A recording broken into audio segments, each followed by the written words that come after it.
Hey everyone, welcome to East Park. Today I want to argue that South Park did something no major news network, no newspaper, and no media company with a financial stake in the conversation was ever going to do. It told you the truth about how the media works, why it lies, and exactly what it gets out of lying to you. Across more than 2 decades of television, Parker and Stone built a body of work that identified the specific mechanisms behind media dishonesty, the ratings logic that makes truth a losing strategy, the manufactured outrage that builds audiences on invented villains, the corporate silences bought by billion-dollar markets, the selective framing that shows you one number and hides the one sitting right next to it, and the censorship that gets dressed up in the language of sensitivity and respect. These are not abstract complaints about the media. They are specific, documented, and provable. And South Park proved them, episode by episode, often in real time, often by watching the institutions it was describing respond in exactly the way it said they would. But before we get into it, I would just like to kindly ask you all to subscribe if you have not already. It is completely free and it genuinely helps this channel grow. Alright, that is enough of that, let us get into it. The ratings game. Quest for Ratings. Season 8, Episode 11, 2004. There is a version of this conversation where we talk about media lying like it is some grand, coordinated conspiracy. A room full of powerful people in expensive suits deciding what the public gets to know and what gets buried. It is a satisfying image. It makes the problem feel contained. If lying is a decision made by bad people in a room, then the solution is simple. Get better people in the room. South Park does not give you that comfort. What the show understood as far back as 2004 is that the media does not need a villain to produce dishonest content. It does not need a conspiracy. It does not even need bad intentions. All it needs is a number, a rating, a view count, an audience. Because once you start chasing that number, once the number becomes the goal instead of the story, the truth becomes optional. And that is a far scarier problem than a room full of bad people, because it means the system itself is broken, regardless of who is running it. That is the entire argument of Quest for Ratings, and South Park makes it using 4th graders. In the episode, the boys are given the opportunity to produce their own school news program. Stan, Kyle, Kenny, and Cartman put together a show they call Sexy Action School News. They take it seriously. They do real stories. They cover things that are actually happening. They put effort into it, and nobody watches. The ratings are so low that the school principal threatens to pull the show entirely. Across the hall, Craig Tucker is running his own program. Craig's show has no journalism in it at all. No stories, no reporting, no analysis of anything happening in the school or the world. Craig just points a camera at animals. Cute animals, filmed up close with a wide-angle lens. That is the entire show. Animals close up with a wide-angle lens. And Craig is destroying everyone in the ratings. Every student in South Park Elementary is watching Craig stare at a hamster through a camera lens, while Stan's team is out there trying to report actual news. This is the joke, and it lands because it is not really a joke. It is a direct description of something that was already happening in American media in 2004, and it has only gotten more obvious in the 20 years since. To understand why this matters, you have to understand what American cable news looked like in 2004. Fox News had launched in 1996, and by 2002, it had overtaken CNN as the most watched cable news network in America. The reason Fox won was not because it was more accurate, it was because it was more entertaining. Fox News had understood something the other networks were slow to accept. People do not tune into cable news because they want information. They tune in because they want to feel something. They want to feel outraged or validated or scared or proud. They want content that produces an emotional response. And if you give people that, they will keep watching. If you give them accurate but dry reporting about things that are complicated and do not resolve cleanly, they will change the channel. CNN had spent years operating under the assumption that the audience wanted to be informed. Fox News tested a different assumption, that the audience wanted to be entertained, and the ratings proved Fox right. This forced CNN and every other network into a position where they had to choose between their journalism and their survival. You cannot pay reporters, producers, camera crews, editors, and executives if nobody is watching. And nobody was watching the straightforward journalism. So the network started making the same calculation that Cartman makes in the episode. If real news is not getting viewers, what will? What can we put on screen that will make people stop flipping channels and stay on our channel? What is the media equivalent of cute animals filmed through a wide-angle lens? The answer the networks landed on in the early 2000s was fear and outrage. Not fabricated fear and outrage necessarily, but amplified, sustained, and packaged fear and outrage. Take a real story, strip out the nuance, find the most emotionally charged version of it, put the most passionate voices on either side in front of cameras, and let them fight. This is not journalism, it is television. television, but it produces the same numbers that Craig's Animal Show produces, which means it survives and real journalism does not. By 2004, the year this episode aired, the Iraq War was in its second year. Weapons of mass destruction had not been found. The justification for the invasion was falling apart in real time. This was one of the most significant and verifiable failures of mainstream media in modern American history. Not a single major television news network had seriously challenged the government's claims before the invasion. The Washington Post, one of America's most respected newspapers, later ran a public mea culpa, acknowledging that it had buried skeptical reporting about WMDs on back pages while front-paging the administration's talking points. The reason was not that the editors were corrupt. The reason, as their own reporters described it later, was that challenging the government's case felt risky when the audience was overwhelmingly in favor of the war.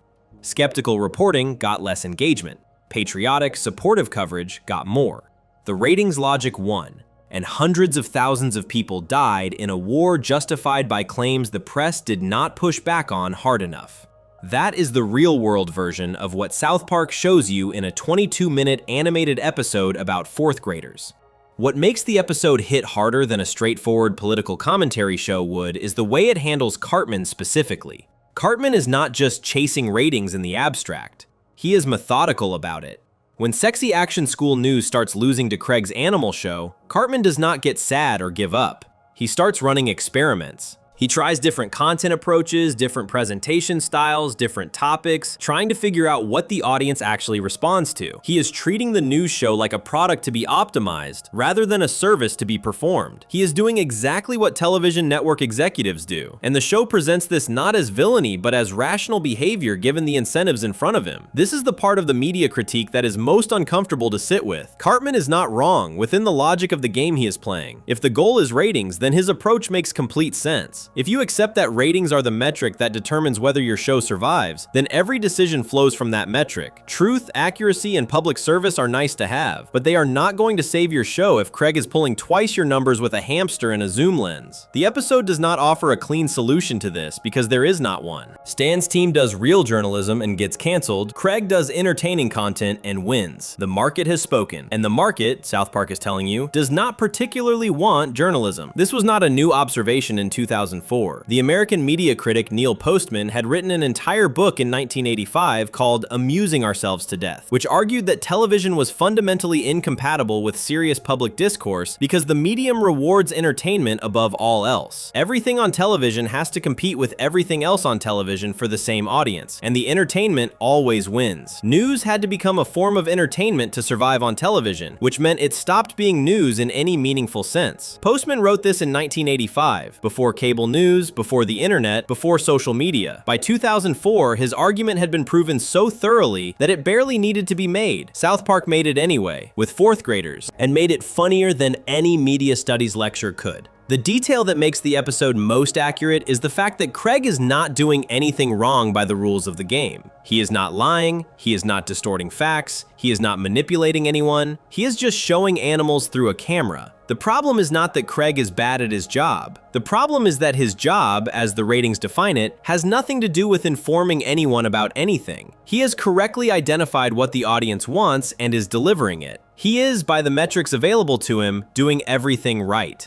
This is the part that maps most directly onto real media behavior. When a news network spends 12 straight hours covering a missing white woman in Florida, while ignoring wars, economic crises, and government policy failures that affect millions of people, they are not doing it because they are evil. They are doing it because the missing white woman story gets viewers and the policy story does not. When a newspaper puts a celebrity divorce on the front page instead of a congressional hearing, it is because the celebrity divorce sells copies and the congressional hearing does not. The editorial decision has been made by the audience before the editor even sits down. What South Park is pointing at in this episode is something that the media, by the nature of its own incentives, cannot honestly report on. You cannot run a segment on your own news network explaining that your news network is distorting coverage to chase ratings. You cannot write a column in your own newspaper explaining that your newspaper puts entertaining stories above important ones because important ones do not sell. The conflict of interest is total. The only people who can say it clearly are people with nothing to sell, and comedians. This is why the episode matters beyond its own 22 minutes. South Park was one of the only platforms in American popular culture in 2004 that could name this mechanism plainly, without a financial stake in the conversation. Trey Parker and Matt Stone were not running a news network. They were not dependent on advertising revenue tied to audience numbers in the same way a news organization is. They could say what the media could not say about itself, and what they said was simple. The reason the media lies to you is not mainly because of politics, or ideology, or bad people making bad choices. It is because telling the truth is a losing strategy in a market where the audience's attention is the product being sold. Stan's team told the truth and got canceled. Craig showed hamsters and won. That is the whole thing. That is the entire media critique in one school news competition. Everything else this show ever said about lying networks, manufactured outrage, selective coverage, and bought silence flows from this starting point. Once you understand that the incentive structure of commercial media is fundamentally hostile to accurate journalism, everything else makes sense, including why the outlets that were supposed to catch these problems were the same ones producing them. __quote _2 __. The ratings game is the game, and the next question is what happens when someone figures out how to weaponize it. Section 2, Manufacturing Outrage, Quote 3, S13E13 2009. Once you understand that the ratings game is the engine behind media dishonesty, the next question is obvious. If chasing a number is what drives networks away from the truth, then what kind of content actually wins that game? What is the specific formula that turns a camera and a microphone into a machine for pulling in millions of viewers night after night? The answer South Park gives you in 2009 is not cute animals through a wide-angle lens. That works for school news competitions. For primetime cable television, the formula is something more powerful and more dangerous. The formula is a villain. A specific, named, constantly present villain that your audience can direct all of their frustration and fear toward. And the villain does not have to be real. The villain just has to be believable enough that your audience never stops to check. __quote _4 is one of the most precisely targeted episodes South Park ever produced, and it is precise because it was aimed at a real person doing a real thing in real time. That person was Glenn Beck. In November 2009, when this episode aired, Glenn Beck was one of the most watched figures in American television. He had joined Fox News in January of that year, and his show had exploded almost immediately. By mid-2009, he was pulling over 2 million viewers every single night. His format was unlike anything else on cable news at the time. Beck would stand at a chalkboard, draw diagrams connecting politicians and organizations to what he described as secret plots against America, cry on camera, hold up props, read passages from obscure books, and deliver monologues that were more like sermons than news segments. He presented himself as the one person willing to ask the questions everyone else was too afraid to ask. The lone voice telling his audience the truth that the rest of the media was deliberately hiding from them. The problem was that a significant portion of what Beck said on that show was not true. His network, Fox News, had to issue corrections for his segments on multiple occasions. Advertisers began pulling their money from his show in 2009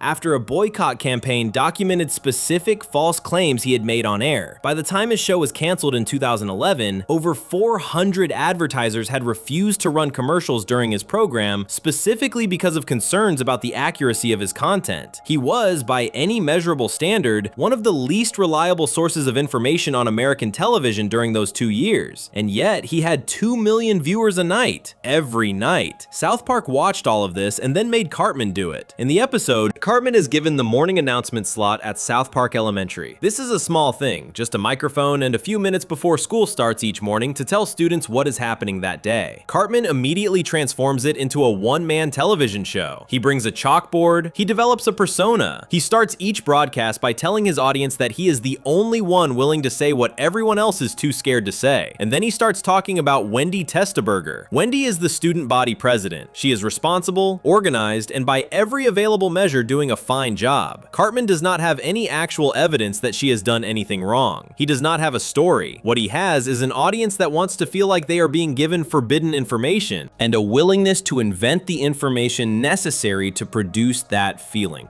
He starts with implications. He does not say Wendy did anything specific. He says there are questions. He says he has been looking into some things, and what he has found is deeply concerning. He says he is just asking. He is not accusing anyone of anything. He just thinks the students of South Park deserve answers. This is the technique almost exactly as Beck used it, framing baseless insinuation as brave, independent journalism. Not making a claim you can be held to, just raising concerns, just asking questions, just saying there are things that do not add up. The audience responds the way audiences always respond to this formula. They get angry.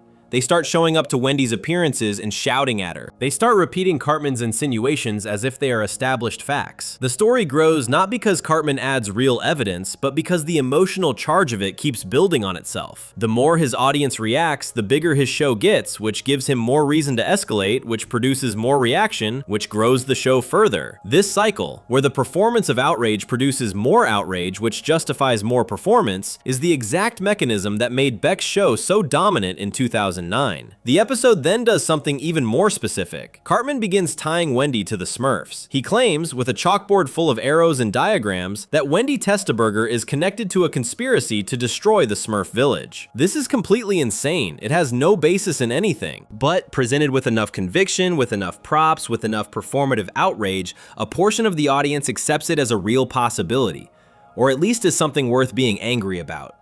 Beck did a version of this. In 2009, one of his most discussed segments involved a chalkboard diagram connecting Barack Obama, the organization Acorn, and various left-wing groups in what he described as an organized plan to take over America. The diagram was presented with total confidence. The connections were largely fabricated or based on misrepresented facts, but it looked authoritative. It looked like the work of someone who had done serious research.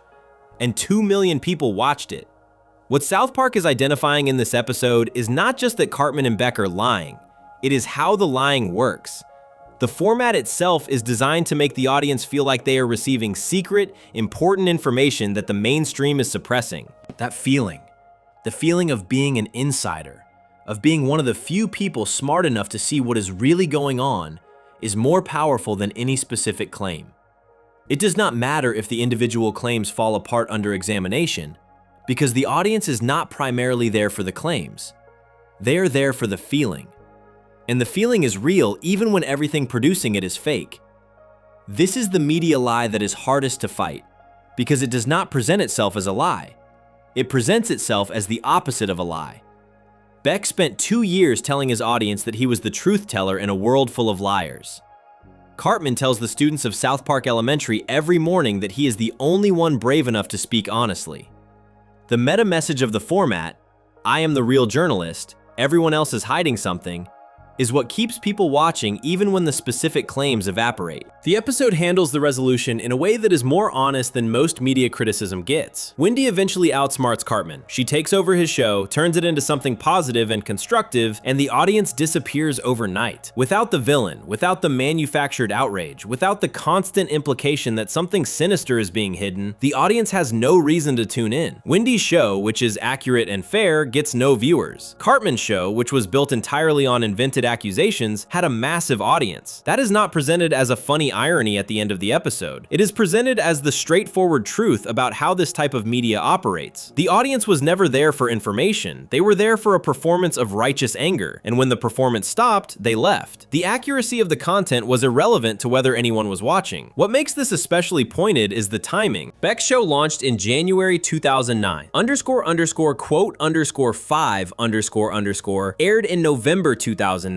South Park was responding to something that was actively happening, not something from the past that could be examined with distance. Parker and Stone watched Glenn Beck build one of the most watched shows in cable news history on a foundation of chalkboards, tears, and claims that did not survive basic fact-checking, and they put it on television as a cartoon about Cartman doing morning announcements. The gap between the two versions, one on a major news network watched by millions of adults, one on a comedy show depicted as the behavior of a manipulative 10-year-old, is the joke. The joke is that there is no gap. The advertising boycott of Beck's show is worth noting here because it illustrates something the episode does not need to spell out. The companies that pulled their ads from Beck's program did so because they did not want their products associated with false information. That means Fox News was running content that its own advertisers considered too inaccurate to be associated with commercially. The network kept the show anyway for 2 years because the ratings were high enough to compensate for the lost ad revenue through other means. The show survived not despite being dishonest dishonest, but alongside it, because dishonesty produced the kind of audience engagement that kept the numbers up. Beck's show was eventually canceled in June 2011, but not primarily because of the false information. It was canceled because the advertising situation had become financially unsustainable. The content was not the problem for Fox News, the money was. Which tells you exactly where the network's priorities were, and it tells you exactly what South Park said they were. There's a line in the episode where Cartman, confronted about the fact that everything he said about Wendy was invented, shrugs and moves on. He does not apologize, he does not correct the record, he simply shifts to the next thing, and his audience shifts with him because the audience was never invested in the truth of the specific claims. They were invested in Cartman as a figure, as the person who tells them what they want to hear, who validates their suspicions, who performs their anger back at them in a way that feels satisfying. Getting caught in a lie is not fatal to this type of media personality because the relationship between the host and the audience was never built on accuracy in the first place. Beck left Fox News, launched his own media network, and continued to attract a significant audience. His audience followed him because they were not following his facts. They were following the feeling his show gave them. South Park showed you the formula in 2009. The formula did not stop working just because a cartoon explained it. If anything, it got bigger. The architecture Cartman uses in that school gymnasium, pick a villain, imply a conspiracy, perform outrage, never stop asking questions you have no intention of actually answering, became the dominant model for political media on both sides of the spectrum in the decade that followed. The show understood that this was not going away. It understood that manufacturing outrage was not a temporary blip in media behavior. It was the product. Outrage was what was being sold, and as long as people kept buying it, the factory would keep running.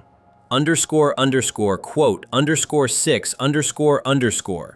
But manufactured outrage through insinuation is one thing. What happens when the government itself is the one running the misinformation and finds out the public's own conspiracy theories are the best cover it ever had? Section 3. The government's best cover-up tool is your own conspiracy theory. Quote 7, S10E9 2006. There is something that feels rebellious about believing the government is hiding something. It feels like critical thinking. It feels like you are one of the few people smart enough to look past the official story and see what is actually going on underneath it. Conspiracy theories are attractive not because people are stupid, but because the feeling of seeing through a lie is genuinely satisfying. It makes you feel sharper than the people around you. It makes you feel like you are paying attention while everyone else is sleepwalking. South Park understood this, and in October 2006, the show took that feeling apart in one of the most uncomfortable ways it ever managed. Quote, _8 is an episode about 9/11 conspiracy theories, but it is not an episode that simply mocks people for believing those theories, which would have been the easy version of this story. The easy version would have been, conspiracy theorists are dumb, here is why, the end. South Park does not make the easy version. Instead, it makes an argument that is genuinely unsettling, which is that the conspiracy theories were not something the government was fighting against. They were something the government was actively encouraging. Not because the theories were true, but because the theories were useful. That is a very different claim, and it is worth taking the time to understand exactly what the episode is saying before unpacking why it matters. The episode begins with someone defecating in the school urinal. This is treated as a major unsolved mystery. Cartman becomes convinced that Kyle is responsible and begins building a conspiracy theory around it with charts, diagrams, and dramatic presentations.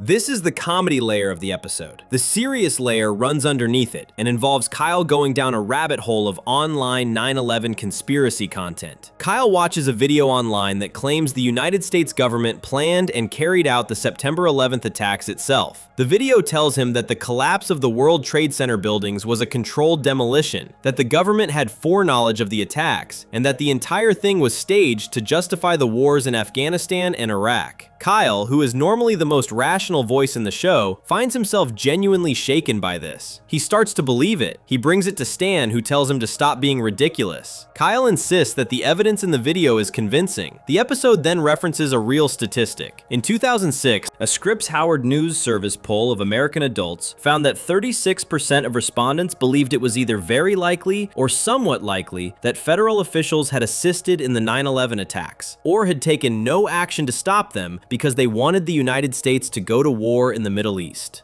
A separate Zogby poll conducted in May 2006 found that 42% of Americans believed the government and the 9/11 Commission had concealed or refused to investigate critical evidence that contradicted the official explanation of the attacks. These were not fringe numbers. These were findings from legitimate polling organizations showing that a very large portion of the American population had serious doubts about the official account of what happened on September 11th, 2001. South Park references this in the episode. Kyle is told that a quarter of Americans believe the government was behind 9/11. He takes this as validation. If that many people believe it, surely there must be something to it. This is the first trap the episode identifies. The number of people who believe something has no relationship to whether that thing is true. Large groups of people have been wrong about enormous things throughout history. Popularity is not evidence. But the episode's real move comes later, and it is the move that nobody saw coming. Kyle and Stan eventually make it to the White House. They confront the government directly about the conspiracy theory, and the government admits it. Not in the way Kyle expected. The government does not confirm that they planned the attacks. What they confirm is something stranger. They tell Kyle and Stan that they, the government, are the ones who created and spread the conspiracy theory in the first place. The explanation they give is this. The real story of September 11th is that the government had warnings, had intelligence, had information that something was coming, and failed to act on it. Not because of malice, not because of a plan,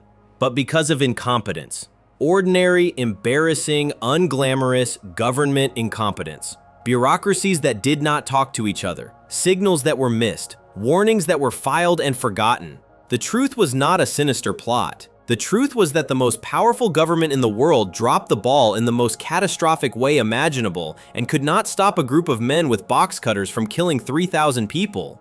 That truth, the government explains to Kyle, is far more damaging than any conspiracy theory. Because a conspiracy theory, even a horrible one, implies control. It implies that the people in charge knew what was happening, planned what was happening, and executed their plan successfully. It implies competence, even evil competence. If the government secretly planned 9/11, then the government is terrifying, but at least it is functioning. It knows what it is doing. It is in charge. But if the government simply failed, if 3,000 people died because of missed memos and bureaucratic confusion and simple human error at the highest levels, then the government is not terrifying. It is just useless. And useless is a much harder thing for a government to recover from than evil. So the conspiracy theory, the episode argues, is actually the better story for the government. It is the story that makes them look powerful. The White House, in the episode, actively prefers being seen as capable of orchestrating a massive false flag attack over being seen as incapable of stopping 19 men from boarding 4 planes. One makes them look like a fearsome shadow operation. The other makes them look like they cannot do their jobs. This is the part of the episode that has aged in a way that makes it impossible to dismiss as just a joke. The 9/11 Commission report, which was published in July 2004, documented in specific and painful detail exactly the kind of institutional failures the episode describes. The report found that there had been a significant amount of intelligence activity in the months before the attacks, suggesting that something was being planned. It found that communication between different government agencies was poor enough that relevant information was not being shared in ways that might have allowed someone to act on it. It found that no one in a position to make decisions had connected enough of the available dots to understand the scale of what was coming. The report did not find evidence of a government conspiracy to allow or assist the attacks. It found evidence of a government that was not organized, coordinated, or focused enough to prevent them. That is the incompetence the episode is describing. And the episode's argument is that the conspiracy theory ecosystem that exploded after 9/11, the videos, the websites, the books, the documentaries claiming inside jobs and controlled demolitions, actually served to protect the government from the full weight of that incompetence being processed by the public. Because a significant portion of the people who might have been most angry about government failure got redirected into arguments about whether the buildings fell at the right speed, and whether jet fuel can melt steel, and whether a plane really hit the Pentagon, those arguments kept millions of people busy for years. Those people were not asking the harder, more answerable, more damaging question, which was, why didn't anyone stop this when the information was available? The media's role in this is where South Park's point connects directly to the broader argument of this essay. The The conspiracy theory videos and websites that Kyle watches in the episode existed in a specific media environment. The internet in 2006 was new enough that it felt like a space outside of mainstream media control. Watching a conspiracy theory video online felt like accessing information that the television networks were suppressing. The format of those videos, grainy footage, dramatic music, a narrator speaking in hushed tones about things the mainstream does not want you to know, was designed to produce exactly the feeling described at the start of this section. The feeling of being one of the smart ones. The feeling of seeing through the official story. But the official story was not hiding a conspiracy. The official story was hiding incompetence, and the conspiracy theory did the hiding for it, more effectively than any government press office could have managed, because the conspiracy theory came from outside the government. It came from citizens. It spread through peer networks. It felt like resistance. It was, in the terms of the episode, exactly what the people in power needed it to be.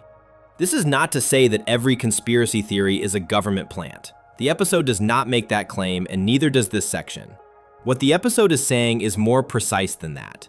It is saying that in a media environment where conspiracy theories can spread without any verification, without any editorial check, without any journalist asking whether the claims in the video actually hold up, the people who benefit most are not the curious citizens watching the videos. The people who benefit most are the institutions those videos were supposedly exposing. Kyle's arc in the episode ends with him deeply unsatisfied. He wanted the conspiracy to be real. A real conspiracy would mean the world made sense in a dark way. It would mean that someone was in control, even if they were evil. The truth, that no one was really in control. That the most devastating attack on American soil in decades happened largely because of failure rather than intent, is not satisfying. It does not give him a villain to focus on. It does not give him a clear enemy. It just gives him a complicated, depressing reality that is hard to hold on to and harder to explain in a short video. This is why conspiracy theories survive and spread even when they are repeatedly disproven. They are better stories than the truth. They have clearer villains. They have tighter plots. They make the audience feel like participants in something important. The truth, which is usually messier and less dramatic and less flattering to everyone involved, cannot compete with that on a pure storytelling level. South Park is not asking you to trust the government. It is asking you to notice when the distrust you feel is being used to protect the very people you are supposed to be distrusting. It is asking you to consider whether the story that makes you feel like a critical thinker is actually doing the work of keeping you from thinking critically about the right things. The episode aired in 2006, during the peak of the online 9/11 truth movement. It was not a comfortable episode for anyone. It annoyed conspiracy theorists who felt it was dismissing legitimate questions. It annoyed government defenders who felt the depiction of deliberate incompetence cover-up was its own form of cynicism. It did not give either side what they wanted, which is generally how you know South Park is being honest. What it gave instead was a framework, a way of asking before diving into any piece of media that claims to be telling you the secret truth, who does this story actually serve? Who benefits from you believing this rather than something else? What question does this story keep you from asking? Those are not questions the conspiracy theory industry wants you asking, and they are not questions the mainstream media, for reasons we have already covered, is especially motivated to help you answer. __quote _9 ___. Which brings us to a different kind of silence. Not the silence of a government hiding incompetence, and not the silence of a network chasing ratings, but the silence of an entire industry choosing, for very specific financial reasons, not to say certain things about certain people, and calling that silence respect. Section 4. The lines media won't cross. Cartoon Wars Parts 1 and 2, S10E3-4, 2006. Every media organization has lines it will not cross. That is not automatically a bad thing. Some lines exist for good reasons. You do not publish someone's home address if it puts them in danger. You do not print accusations you cannot verify. Lines, when they come from genuine ethical thinking, are part of responsible journalism. But some lines exist for a completely different reason. Some lines exist because crossing them would cost money, create problems, or make powerful people angry. And when a media organization draws that kind of line, a line based on fear or financial interest rather than principle, it almost never tells you the real reason. It finds a better sounding explanation. It calls the line respect. It calls it sensitivity.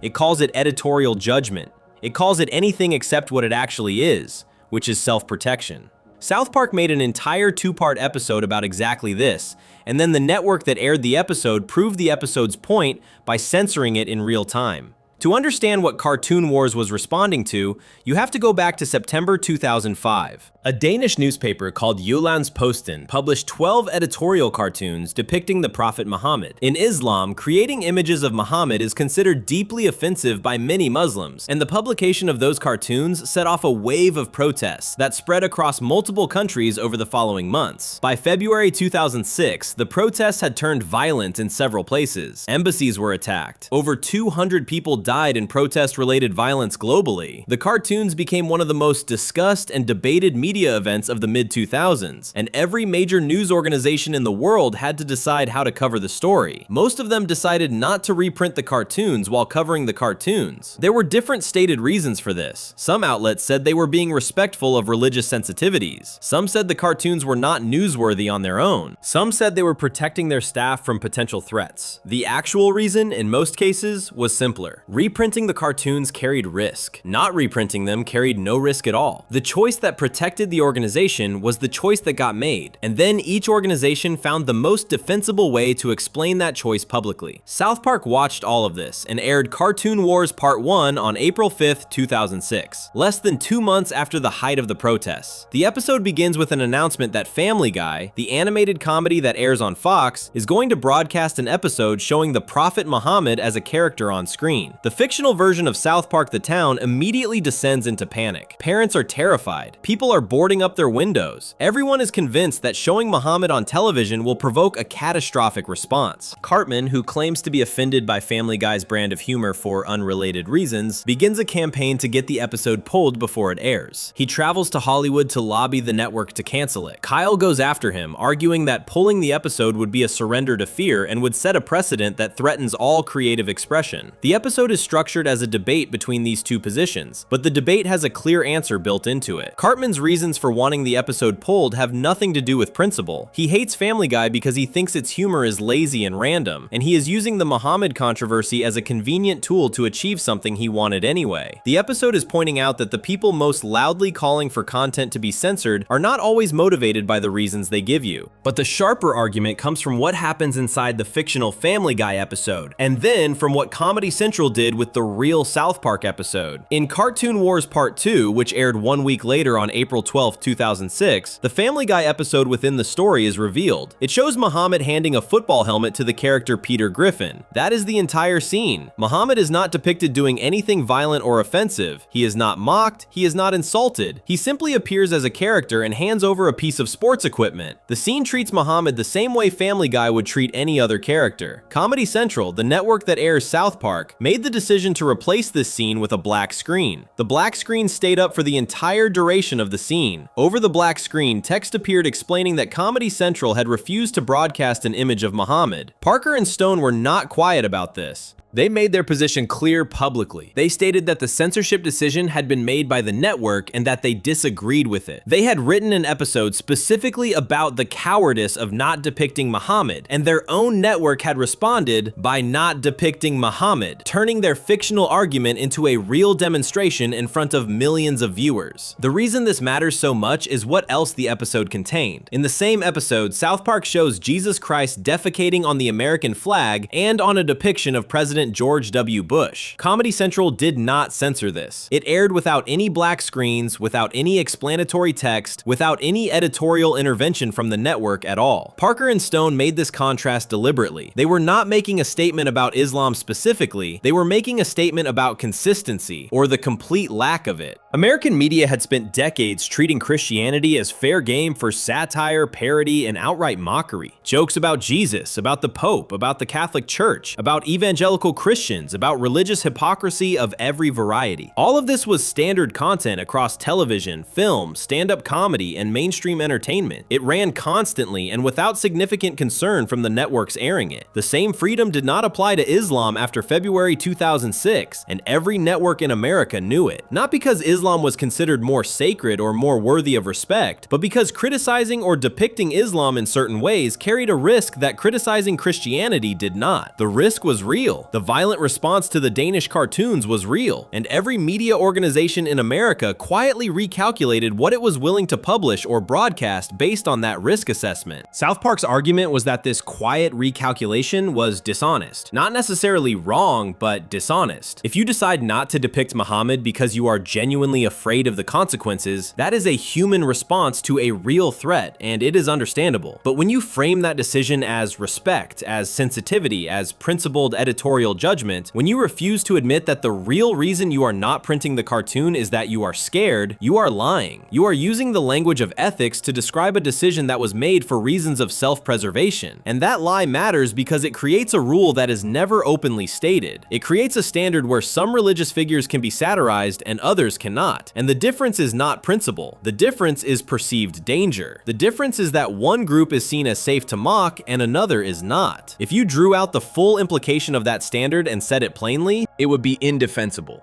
So no one says it plainly. Instead, every network and publication reaches for language about respect and sensitivity that obscures what is actually driving the decision. Parker and Stone said it plainly, and their network censored them for it. And then the censorship proved the point. The aftermath of _quote_14__ continued to unfold for years. In 2010, South Park aired its 200th and 201st episodes, which also involved Muhammad, and which Comedy Central censored even more extensively. Those episodes will be covered in detail later in this essay. But the foundation for all of that was laid here, in April 2006, with 2 episodes that asked one simple question.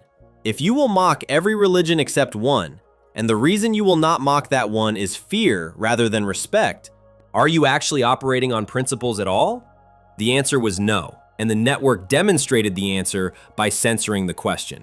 There is a broader media context here that is worth sitting with. The Danish cartoon controversy produced a specific response from the American press that was very revealing. Most major American newspapers did not reprint the cartoons. Most American television networks did not show them. This was presented to the public as a considered editorial decision based on respect for religious communities and a desire not to inflame an already tense situation.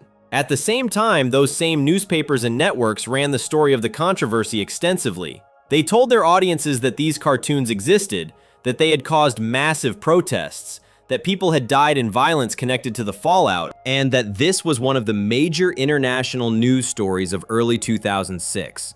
They reported the story in full while refusing to show the thing the story was actually about. Readers and viewers were told that these images were historically significant and connected to real-world violence without ever being allowed to see the images themselves and form their own opinion about whether they were offensive enough to justify that response. This is a specific kind of media dishonesty. It is not lying about facts. It is making an editorial decision that removes the audience's ability to evaluate the most important piece of evidence in the story, while presenting that removal as a responsible choice rather than a protective one. The networks were not protecting their audiences from offensive imagery. They were protecting themselves from risk. The audience paid the price in the form of less information, and the networks called it sensitivity. South Park aired the Jesus scene in the same episode to make this gap as visible as possible. The gap between what gets censored and what does not is not about respect. It is about calculation. It is about which communities are perceived as threats and which are not. That calculation happens in boardrooms and editorial meetings, and it shapes what the public is allowed to see, and it is almost never described honestly. This episode was one of the most direct things South Park ever did in terms of calling out media institutions by name and showing exactly what they were doing and why. Comedy Central is not just a background presence in this story. Comedy Central is the story. The network that aired the episode about censorship became the proof of the episode's argument by censoring it. That is not a coincidence or a twist. It is the predictable result of exactly the incentive structure South Park had been describing since the beginning. The line that media organizations will not cross is not always marked by principle. Sometimes it is marked by by a calculation about what crossing the line will cost. And when the cost is high enough, the line stays in place, and the explanation given to the public is whatever sounds most reasonable. Respect, sensitivity, editorial judgment. Never, we were afraid so we did nothing, and then we found better words for doing nothing. Underscore underscore quote underscore 15 underscore underscore. That specific combination, powerful information, total institutional silence, and a respectable sounding cover story, was not unique to the Muhammad cartoons. South Park had already run straight into it a year earlier, when they decided to broadcast something an entire entertainment industry had spent years pretending did not exist. Section 5. What the media wouldn't touch. Trapped in the Closet, Season 9, Episode 12, 2005. There is a specific kind of silence that is more dishonest than a lie. A lie at least involves someone making a decision to say something false. This other kind of silence involves an entire industry, full of reporters and editors and producers whose entire job is to tell the public what is true, collectively deciding not to say something that is completely true and completely documented and completely available to anyone who goes looking for it. That kind of silence is not an accident, it is a choice. And when an entire industry makes the same choice at the same time without ever publicly discussing why, it tells you something important about who the industry is actually protecting. By 2005, the Church of Scientology had been one of the most discussed organizations in American entertainment for years. Celebrity Scientologists were everywhere. Tom Cruise, one of the biggest movie stars on the planet, had been an open and vocal member since the late 1980s. John Travolta had been a member since the 1970s. Kirstie Alley, Giovanni Ribisi, Juliette Lewis, and dozens of other recognizable names from film and television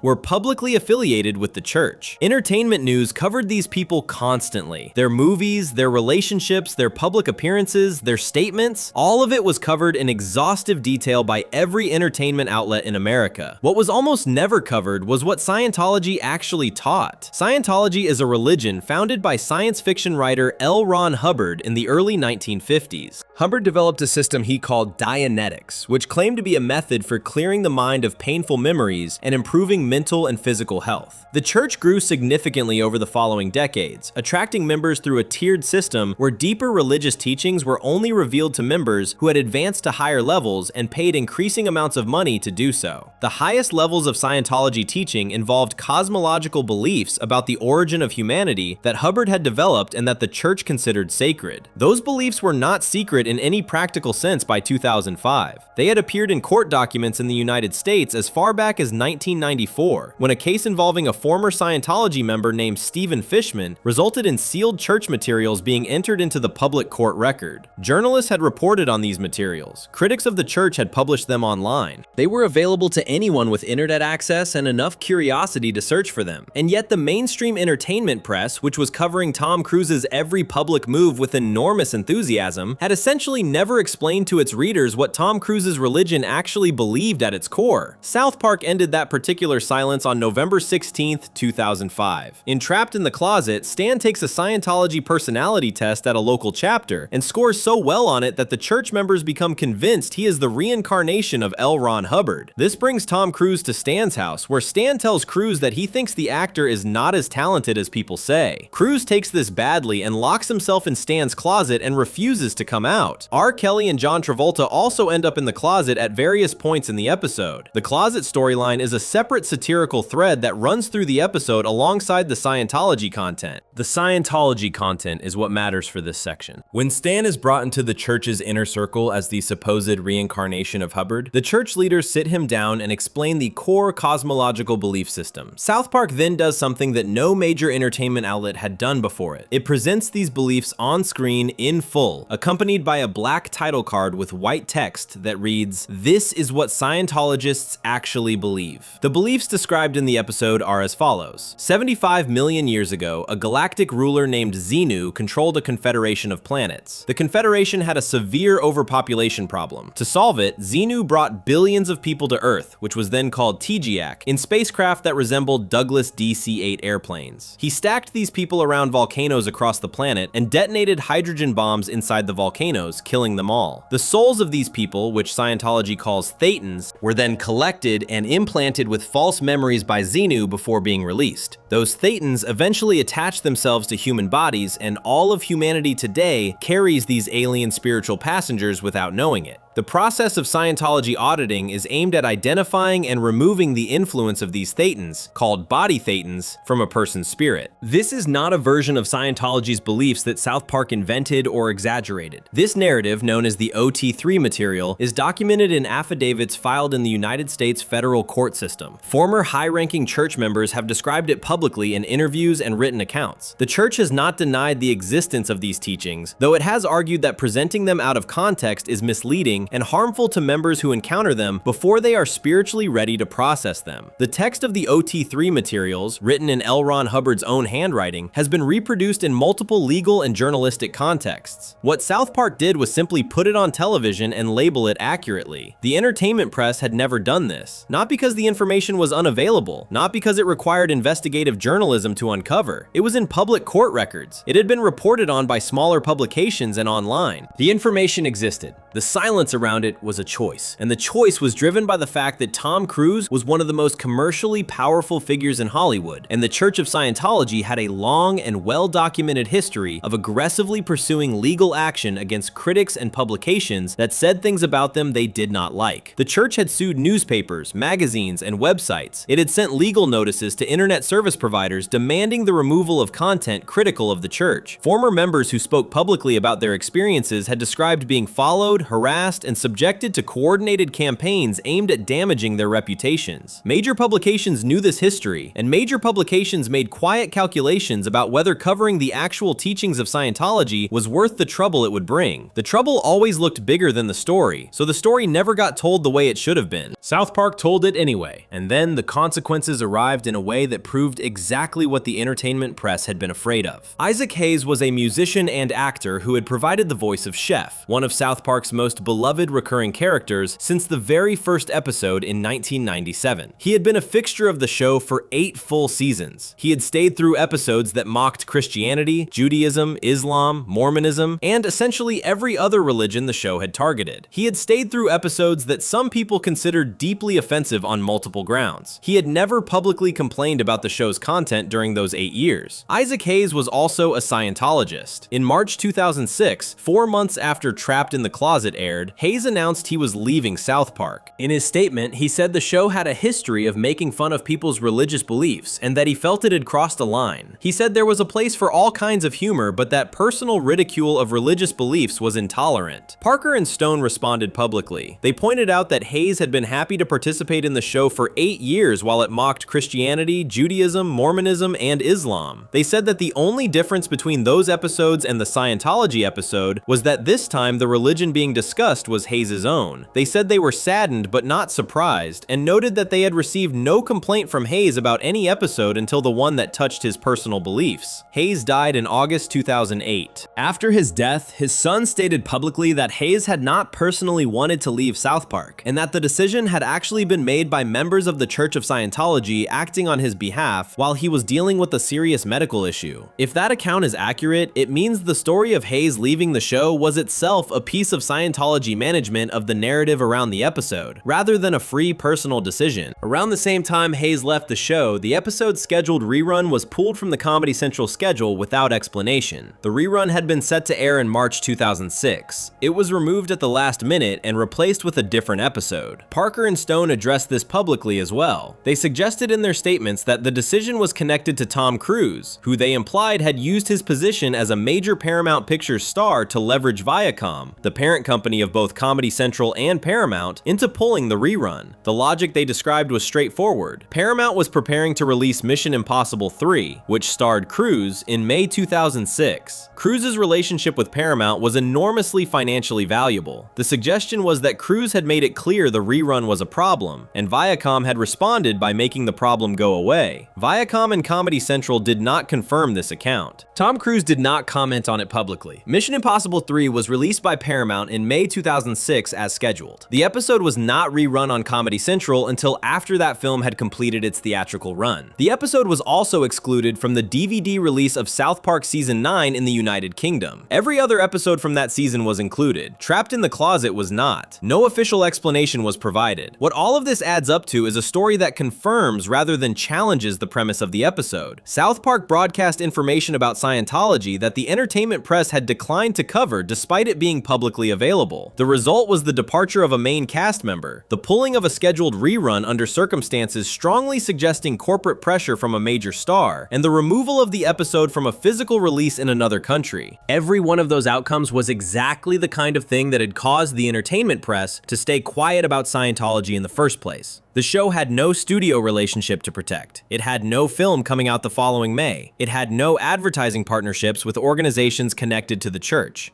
Parker and Stone did not need to calculate whether the story was worth the trouble in the way a newspaper's legal department would. They just put it on television and let the response prove everything they needed to prove. The mainstream entertainment press covered the Isaac Hayes story extensively when he left. They covered the Mission Impossible 3 release extensively. They did not connect the dots in any sustained or forceful way. They did not ask whether the pulling of the rerun represented a powerful private organization successfully pressuring a media company to remove content it found unflattering. They treated each piece of the story as separate rather than as a pattern. That is its own form of the media silence this section is about. The information was there, the connections were available. The story of a major cable network pulling an episode under apparent pressure from a movie star with ties to a litigious religious organization is not a small story. It is a significant story about the relationship between commercial entertainment and the power of wealthy individuals and institutions to shape what gets aired and what does not.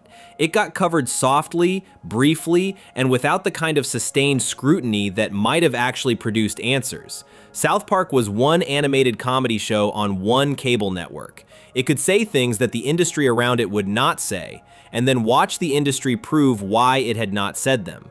That pattern, the show saying something and the reaction confirming it, would repeat itself again 13 years later on the biggest commercial stage the show had ever played on. __quote_20__. But the silence around Scientology was at least a silence driven by fear of legal action and commercial consequences. What happened next was a silence driven by something even larger. The pursuit of a market so enormous that entire industries were willing to lie about their own values to access it. Section 6. Hollywood's Loudest Silence. Banned in China. Season 23, Episode 2, 2019.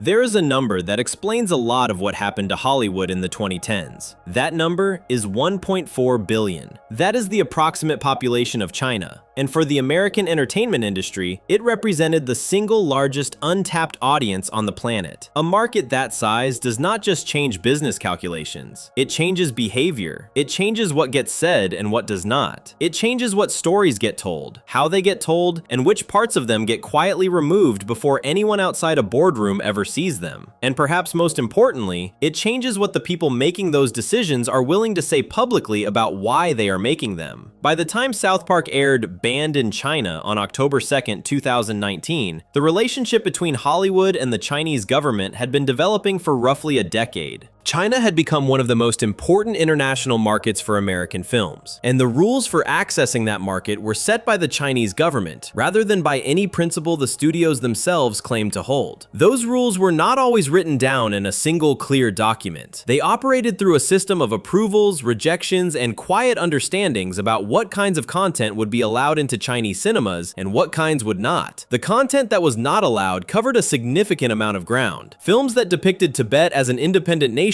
were not welcome. Films that showed Taiwan in ways the Chinese government found objectionable were not welcome. Films that portrayed China or Chinese people negatively were not welcome. Films that included content critical of the Chinese Communist Party were not welcome. And films made by people who had previously said or done things the Chinese government disapproved of faced additional obstacles. None of this was a secret. It was documented by journalists, discussed in industry publications, and commented on occasionally by filmmakers who had experienced it. What was largely absent was was any sustained, honest public conversation from the studios themselves about the fact that they were allowing a foreign government to shape the content of their films. When the topic came up, the language used was almost always the language of localization, of cultural sensitivity, of making films that could reach the widest possible global audience. It was never the language of censorship, even when censorship was precisely what was happening. South Park walked into the middle of this in the most direct way possible. Banned in China follows two storylines running at the same time. Randy Marsh, Stan's father, travels to China to try to expand his marijuana business, Tegrity Farms, into the Chinese market. Stan and his friends form a band and attract the attention of a Hollywood producer who wants to turn their story into a film. Both storylines end up in the same place, which is the discovery that engaging with China on any commercial level requires surrendering something fundamental about who you are and what you are willing to say. Randy's storyline is the more brutal of the two. He arrives in China with high expectations about the money he is going to make and almost immediately ends up in a Chinese labor camp. While working in the camp, he meets a Disney character, a live-action version of Winnie the Pooh. The Winnie the Pooh detail was not random. In 2018, the Chinese government had effectively banned Winnie the Pooh imagery from Chinese social media and public spaces after internet users had spent years comparing the character's appearance to Chinese President Xi Jinping. The image of a beloved children's cartoon character being banned by a government because citizens were using it to make jokes about their leader had received significant international coverage, and South Park placed a version of this character in a Chinese labor camp to make the point as clearly as possible. Randy watches a fellow camp prisoner, the Disney Pooh character, be executed by Chinese government officials. The message is not subtle. The most powerful entertainment company in the world had a beloved character banned in the world's most populous country and responded by continuing to seek access to that market. South Park was asking what it means when you keep doing business with an institution that does things like that. Stan's storyline addresses the Hollywood side of the equation directly. The producer working on the film about Stan's band keeps making changes to the content. Characters and storylines that might create problems for Chinese censors are removed or altered. The creative vision gets hollowed out piece by piece until what remains is a version of the story that will pass through the approval process without difficulty. Every change is framed as a necessary practical adjustment. Nobody in the film industry side of the story admits to censoring anything. They use other words. They talk about the market, about reaching audiences, about making the project work. This was an accurate depiction of a documented practice. In 2015, a study published by the nonprofit organization PEN America examined the relationship between Hollywood studios and the Chinese market in detail. The study found specific examples of films being altered for Chinese release or during production to avoid Chinese government disapproval. The 2012 film Red Dawn, a remake of a 1984 Cold War film, originally depicted a Chinese invasion of the United States. After filming was completed, the studio digitally altered uniforms, flags, and insignia throughout the film to change the invading force from Chinese to North Korean. The changes were made specifically because the studio was concerned about losing access to the Chinese market. The original film had been made with Chinese villains. The released film had North Korean ones. The alteration was made in post-production using digital tools and cost the studio significant money. That is how valuable the Chinese market was. The 2013 film World War Z, based on a novel in which the zombie outbreak is strongly implied to originate in China, removed all references to China from the film. The novel's China connection was one of its significant plot elements. The film version simply did not include it. When the film was released, no studio representative stood up and said this change was made because we did not want to lose Chinese distribution. The change was simply there, quietly, in the finished product. Iron Man 3, released in 2013, included a special extended version for Chinese audiences that added scenes featuring Chinese actors and Chinese products, including a milk brand. These scenes did not appear in the version shown to audiences outside China. They existed specifically as a kind of commercial and political accommodation to Chinese preferences, inserted into a Marvel film as though they were always part of the story. Audiences in China saw a different film than audiences everywhere else, and the difference was shaped by the requirements of the Chinese market rather than by any creative decision. South Park's episode aired on October 2nd, 2019. On October 4th, 2019, 2 days later, an NBA executive named Daryl Morey, who was the general manager of the Houston Rockets, posted a tweet that said, "Fight for freedom, stand with Hong Kong." The tweet was in support of ongoing protests in Hong Kong against a Chinese government extradition bill that had sparked months of demonstrations involving millions of people. The response from the NBA was immediate and extraordinary. The league issued a statement describing Morey's tweet as deeply offensive. The Houston Rockets organization organization issued its own statement distancing itself from the tweet. The NBA's Chinese broadcasting partners suspended coverage of the league. Sponsor relationships with Chinese companies were threatened. The NBA had a significant commercial presence in China built over decades, and a single tweet from one executive supporting a pro-democracy protest had put all of it at risk. LeBron James, at that time the most prominent player in the league, was asked about the situation while on a preseason trip to Asia. He said that Mori had not been educated on the situation and that sometimes you have to think about how the things you say can affect a lot of people. He did not defend Mori's right to express a political opinion. He talked about consequences. He talked about the impact on people around the league. He did not mention Hong Kong or the protesters. This happened while South Park's episode about Hollywood self-censorship for Chinese market access was being discussed everywhere. The timing was not something Parker and Stone had planned. It was simply the world confirming in real time that the episode had described something real. Parker and Stone responded to the controversy over quote 24 and its sudden relevance by releasing a statement. The statement read, "Like the NBA, we welcome the Chinese censors into our homes and hearts. We too love money more than freedom and democracy. She does not look like Winnie the Pooh at all. Tune in this Wednesday at 10. Long live the great Communist Party of China. May the thirst for profits always outweigh our love of human rights. We good now, China?" Within 24 hours of the episode airing, every South Park episode, clip, fan page, discussion thread, and social media reference was removed from the Chinese internet. The scrubbing was comprehensive. It was not a partial removal or a blocking of specific content. It was a complete erasure of the show's entire presence across every Chinese platform and social media site. South Park responded to this with a follow-up statement that read, "They are welcome. This is not the first time we have been banned in China. Fuck the Chinese government." The erasure itself was the clearest possible demonstration of what the episode was about. Hollywood studios had spent a decade making quiet adjustments to their content to avoid exactly this kind of response. They had removed characters, changed villains, inserted product placements, altered storylines, and said nothing publicly about any of it, all in service of maintaining access to a market controlled by a government that would do exactly what it then did to South Park: remove you completely if you said something it did not like. The studios had made a calculation that the access was worth the adjustments. South Park made a different calculation, which was that describing the adjustments honestly was more important than maintaining the access. The result was a ban that Parker and Stone treated as a confirmation rather than a punishment. The NBA situation resolved the way it resolved. The league eventually repaired its relationship with Chinese broadcasting partners. Mori later became the general manager of the Philadelphia 76ers. The statements issued in the immediate aftermath of his tweet were never fully retracted or apologized for. The league moved forward, and the commercial relationships were gradually rebuilt. No one at the top of the NBA gave a press conference explaining that their initial response had been driven entirely by financial interest rather than any genuine assessment of Mori's tweet. They did not need to. Everyone already knew. What __quote_25__ captured that no straightforward news report quite managed to capture is the texture of how this kind of dishonesty operates. It is not one dramatic moment where a studio executive says, "We are going to change this film to keep the Chinese government happy." It is a series of small adjustments, each individually defensible, that add up to a systematic surrender of editorial independence to a foreign government. It is the producer and Stan's storyline making one more change, just this one more thing, just to make the project viable until the project is no longer recognizably what it was. The statement Parker and Stone released, saying they love money more than freedom and democracy, just like the NBA, was a joke. But it was also a direct description of the honest version of the statement every major Hollywood studio should have been giving journalists for the previous 10 years. This is what we are doing. This is why we are doing it. We have decided that the money is worth more to us than saying what we actually think. That is the statement nobody in the industry would make, because making it honestly would require them to stop calling the adjustments anything other than what they were. South Park made the statement for them, got banned, and kept going. Before we move on, if you're enjoying this analysis, please consider subscribing. It helps the channel tremendously. The Chinese market story is about money large enough to make entire industries abandon positions they had publicly claimed to hold. But the story of media dishonesty is not always about markets that large or pressures that visible. Sometimes it is about something quieter and closer to home, a specific kind of content that a network airs 24 hours a day, that it packages as journalism or public interest programming, and whose real purpose is something far more uncomfortable to say out loud.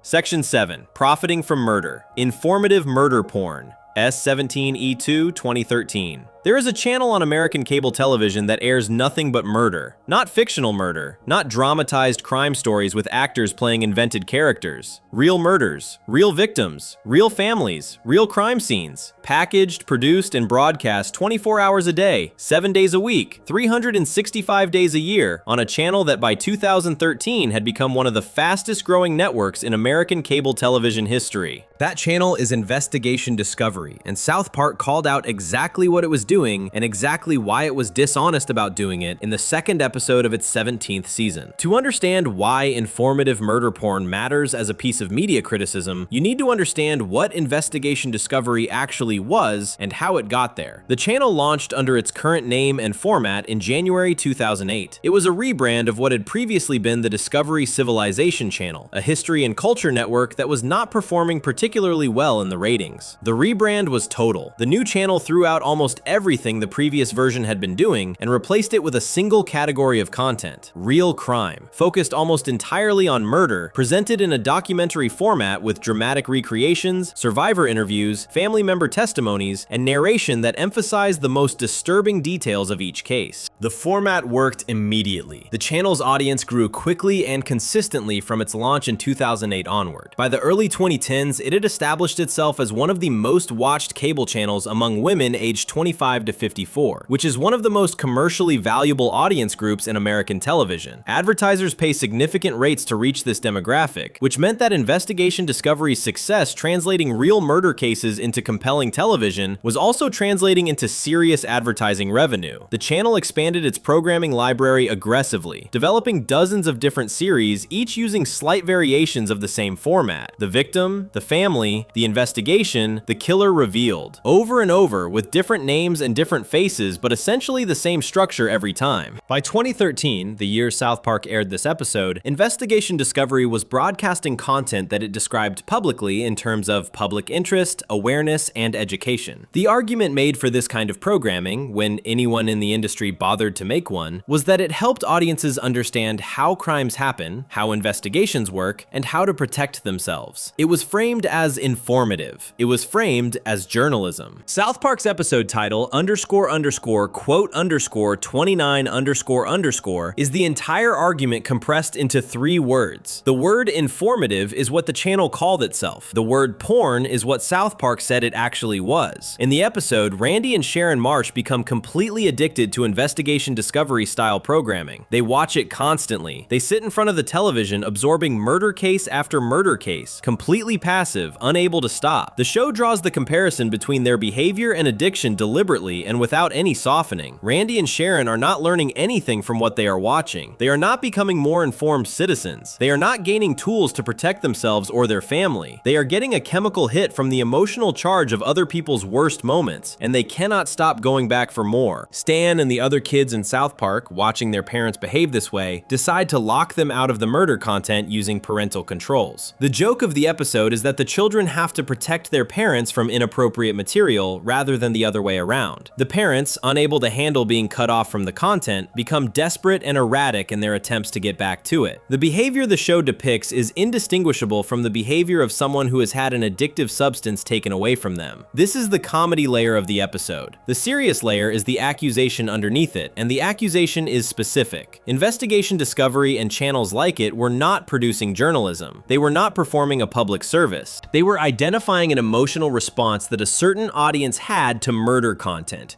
A response that combined fear, fascination, relief that the violence was happening to someone else, and a kind of dark excitement.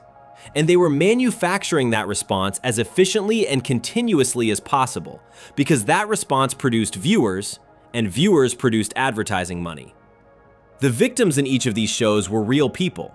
Real human beings who were killed, whose families were devastated, whose deaths were among the worst things that ever happened to the people who loved them.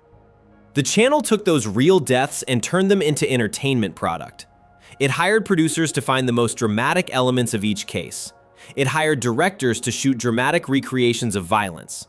It hired editors to structure each episode so that the most disturbing revelations landed at the moments most likely to keep the viewer from changing the channel. The entire industrial apparatus of professional television production was applied to real human tragedy for the purpose of generating advertising revenue. None of this was acknowledged publicly in the way it should have been. The channel did not run promotional material saying, "Watch real murders presented for your emotional stimulation." It ran promotional material that used language about truth, investigation, and understanding. The framing was always journalistic. The product was always something else. The true crime format had existed in American media long before investigation discovery. Books about famous murder cases had been popular for decades. Films and documentaries based on real crimes had been part of the entertainment landscape since the beginning of the medium. What changed with the cable channel model was the volume, the continuity, and the industrialization. A book about a single murder case, even a sensationalized one, is a discrete object. A channel that airs nothing but murder cases 24 hours a day is something qualitatively different. It is an environment. It is something you can leave on in the background while you cook dinner, the way you might leave on a music channel. Except what is playing in the background is the story of someone being killed. The scale of what investigation discovery was doing by 2013 made it harder to apply the traditional defenses of true crime content. You could argue that a single documentary about a famous murder case was serving the public interest by examining how the justice system handled the case, what the investigation revealed, how the community was affected. That argument is harder to sustain when the channel is producing hundreds of these things simultaneously, when the selection of cases is driven not by their significance to public understanding, but by how well the story translates into a compelling hour of television. When the format is identical regardless of the case, because the format is not about the specific case at all, but about producing a specific emotional experience in the viewer. South Park's episode identifies the gap between the stated purpose and the actual product clearly. The parents do not become more informed about crime or safety from watching the channel. They become more frightened, more stimulated, and more dependent on the content. The channel is not making them smarter or better prepared. It is keeping them watching, which is the only thing it actually needs to do to justify its existence commercially. The episode also makes a point about what the media does with real people's pain. The murder victims on Investigation Discovery did not consent to being entertainment content. Their families, in many cases, did participate in the shows, often because they wanted the attention that came with the coverage, or because they hoped it would keep the case in the public eye, or because producers had approached them in ways that made participation feel like the right thing to do. But the purpose those stories served once they were edited and packaged and placed in a programming schedule had nothing to do with justice or memory. They served the purpose of keeping an audience watching long enough to see the next commercial break. This is the dishonesty the episode is targeting. It is the gap between what the media says it is doing and what it is actually doing. Investigation Discovery said it was investigating. It said it was informing. It said it was giving voice to victims and families. What it was actually doing was building an audience through the reliable emotional charge of real human death, and packaging that audience to sell to advertisers. Every other thing it said about itself was the more respectable sounding cover story for that central commercial reality. The parents in the episode are not evil for watching the channel. They are not stupid. They are doing exactly what the channel is designed to make them do. The channel is built by professionals who understand human psychology and emotional response, and who have applied that understanding to the problem of keeping people watching as efficiently as possible. The fact that the content being used to accomplish this is the worst moments of real people's lives is the part that the channel does not discuss in its promotional materials. South Park does not let the audience off the hook either. The joke only works because the audience watching South Park also watches channels like Investigation Discovery, or knows people who do, or understands the pull of that content even if they would not describe themselves as fans of it. The episode is not pointing at Investigation Discovery from a distance. It is pointing at a consumption habit that millions of normal people had developed without ever quite confronting what they were actually consuming and why they were consuming it. Randy and Sharon's addiction to the murder content is not presented as some extreme or unusual behavior. It is presented as what happens when normal, decent people are given an unlimited supply of something that reliably produces the emotional state they are looking for. The channel exploited that dynamic as completely as it could. It called the exploitation journalism. The word journalism is doing a lot of very heavy lifting in that description, and South Park spent a full episode showing exactly how much. By the time the episode aired, Investigation Discovery had become a genuine television success story by every commercial measure available. Its growth was cited in industry publications as a model for niche cable channel strategy. It was doing what it was supposed to do, which was make money by finding and serving an audience efficiently. The fact that what it was serving that audience was packaged human tragedy was not the focus of the industry conversation about its success. The ratings were the focus. The business model was the focus. The dead people at the center of the content were not really part of that conversation. South Park put them at the center of the conversation for 22 minutes and called the whole thing what it was. The gap between what media calls itself and what it actually does has run through every section of this essay. Networks call outrage manufacturing journalism. Pundits call invented accusations brave truth-telling. Channels call packaged trauma documentary. In every case, the language does the work of making something that is primarily commercial feel like something that is primarily public-spirited. Before we move on, if you're enjoying this analysis, please consider subscribing. It helps the channel tremendously. But at least with murder content, what the media is exploiting is tragedy that already happened. What becomes even more troubling is when the media selectively decides which tragedies are worth covering and which ones simply disappear. Not because they are less serious, but because the numbers do not add up to a good story. Section 8. When the numbers don't match the story. Quote 31 S13 E11 2009. There is a specific trick the media uses that is harder to catch than an outright lie. A lie involves saying something that is not true. This trick involves saying things that are completely true while leaving out other things that are equally true, in a way that produces a completely false picture of the world. You have not been lied to in the technical sense. Every fact you were given checks out, but the selection of which facts you were given and which facts were quietly left out has shaped your understanding of the situation just as effectively as a lie would have, maybe more effectively, because you cannot point to the specific moment where something false was said.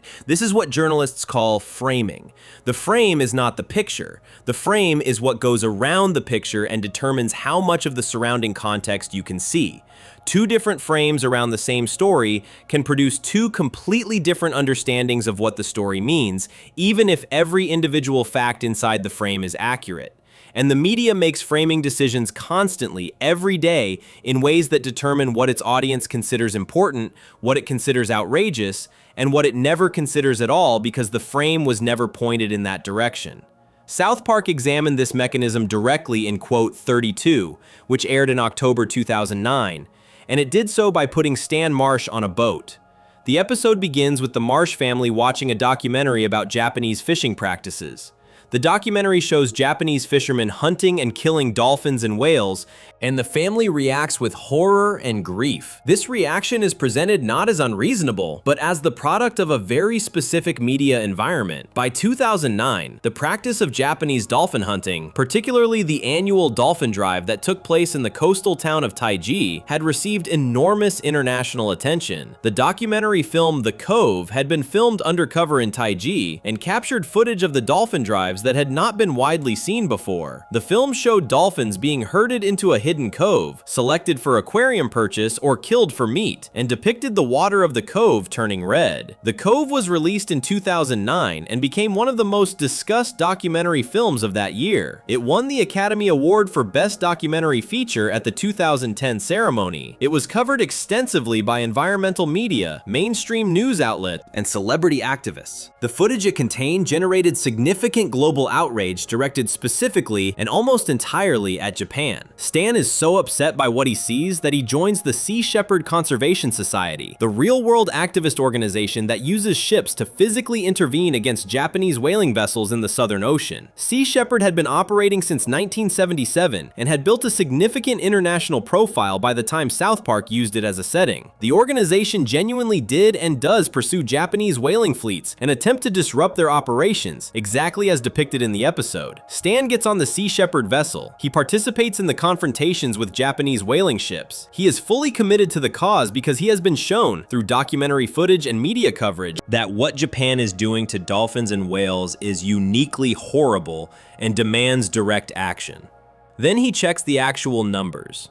This is the pivot point of the episode, and the point where South Park does what the media coverage of The Cove and the broader anti-whaling movement almost entirely failed to do. Stan looks at the data on what Japan kills versus what the United States kills in its own food industry. The numbers sitting next to each other produce a picture that the years of media coverage had never produced.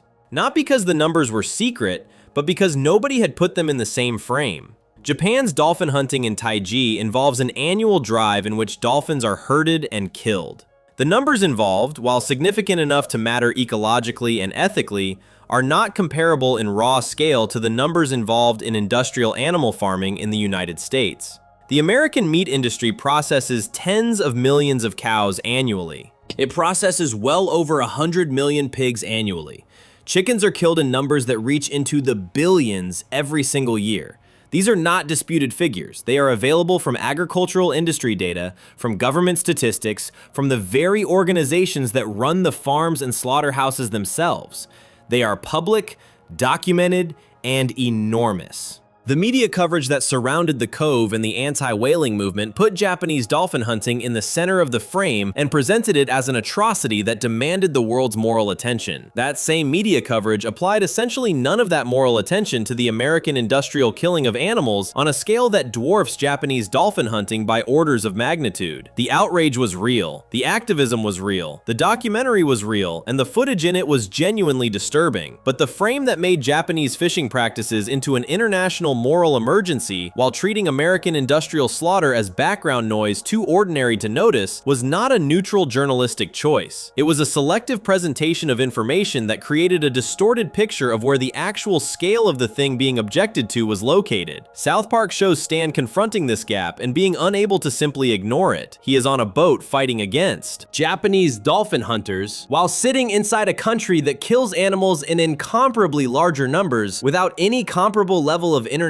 outrage being directed at it. The episode is not making the argument that Japanese dolphin hunting is fine. It is making the argument that the media framing around it was dishonest, not because anything reported was false, but because the selective focus on one country's practices, while ignoring vastly larger practices happening domestically, produced a moral picture that served the audience's desire to be outraged at a foreign country more than it served any genuine ethical reckoning with the treatment of animals. The Cove won the Academy Award in March 2010. The ceremony was covered extensively. The film's director, Louis C. Hoyama, gave a speech and held up a device showing the number of dolphins killed in Taiji since the ceremony began. The speech was emotional and received significant positive media coverage. None of the coverage surrounding that award asked the question South Park had already asked, which is why this specific number, representing this specific practice in this specific country, was the number being displayed, rather than the numbers representing what was happening in American slaughterhouses at the same moment the ceremony was taking place. That question is not a comfortable one, and the media's consistent failure to ask it reveals something important about how framing decisions get made. Stories about foreign practices, particularly practices in countries that are culturally different from the Western media's primary audience, fit into a narrative template that is extremely well established and extremely easy to sell. The distant foreign practice is the problem. The outrage is clean because it can be directed outward. Your own country's behavior, which is far more complicated to address because addressing it would require changes to things you personally participate in, does not enter the frame. This is not a conspiracy. Nobody at a major network sat down and consciously decided to cover Japanese dolphin hunting in order to deflect attention from American farming practices. The framing happened the way most framing happens, which is through the accumulated effect of many individual editorial decisions, each of which seemed reasonable in isolation. The Cove had footage. Footage makes television. Japan was not going to pull advertising from American networks. The story had clear protagonists and clear antagonists and resolved cleanly. It had all the ingredients of content that works, and it worked. And the thing that it did not have, which was context, was not something anyone noticed was missing because the frame had been drawn before the audience ever saw it.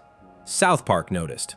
And the specific way the episode makes its point is worth examining because it is more sophisticated than it first appears. The show does not tell you that caring about dolphins is stupid. It does not tell you that the Cove was wrong to make the film it made. It does not tell you that Japanese fishing practices are fine. It tells you that the moral framework the media built around this story was shaped not by a comprehensive examination of where animals were being killed in the largest numbers and what could be done about it, but by factors having nothing to do with ethical consistency. The story was dramatic. The footage was striking. The country being targeted was one the Western audience had complicated feelings about. These factors put the story in the center of the frame. The far larger story, which was less dramatic and required the audience to look at their own country rather than someone else's, stayed outside it. The documentary won the industry's highest honor. The media covered the win warmly. The question the episode was asking did not come up in any of that coverage. This is not surprising. The media is not well positioned to examine its own framing decisions in real time, for the same reason the fish is not well positioned to notice the water it is swimming in. The frame is the default. The frame is what makes the story a story. Asking whether the frame is the right frame for the story requires stepping outside the frame, which is not something the incentive structures of commercial media naturally encourage. What South Park keeps returning to, in this episode and throughout everything else examined in this essay, is the difference between the truth the media gives you and the full truth that would require a different frame. The parents in __quote_33__ were getting true information about real murders, but the frame around that information was designed to produce emotional stimulation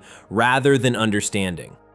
The audience watching coverage of the Cove was getting true information about a real practice, but the frame around that information excluded the context that would have made it possible to evaluate the practice proportionally. In both cases, the audience was not lied to in the simple sense. In both cases, the audience was given a carefully constructed view of the world that served someone's interest. The network's interest in viewership, the movement's interest in a focused target, the audience's interest in uncomplicated outrage, more than it served the audience's interest in understanding something accurately. The number of dolphins killed in Taiji each year is a real number. The number of animals killed in American agriculture each year is also a real number.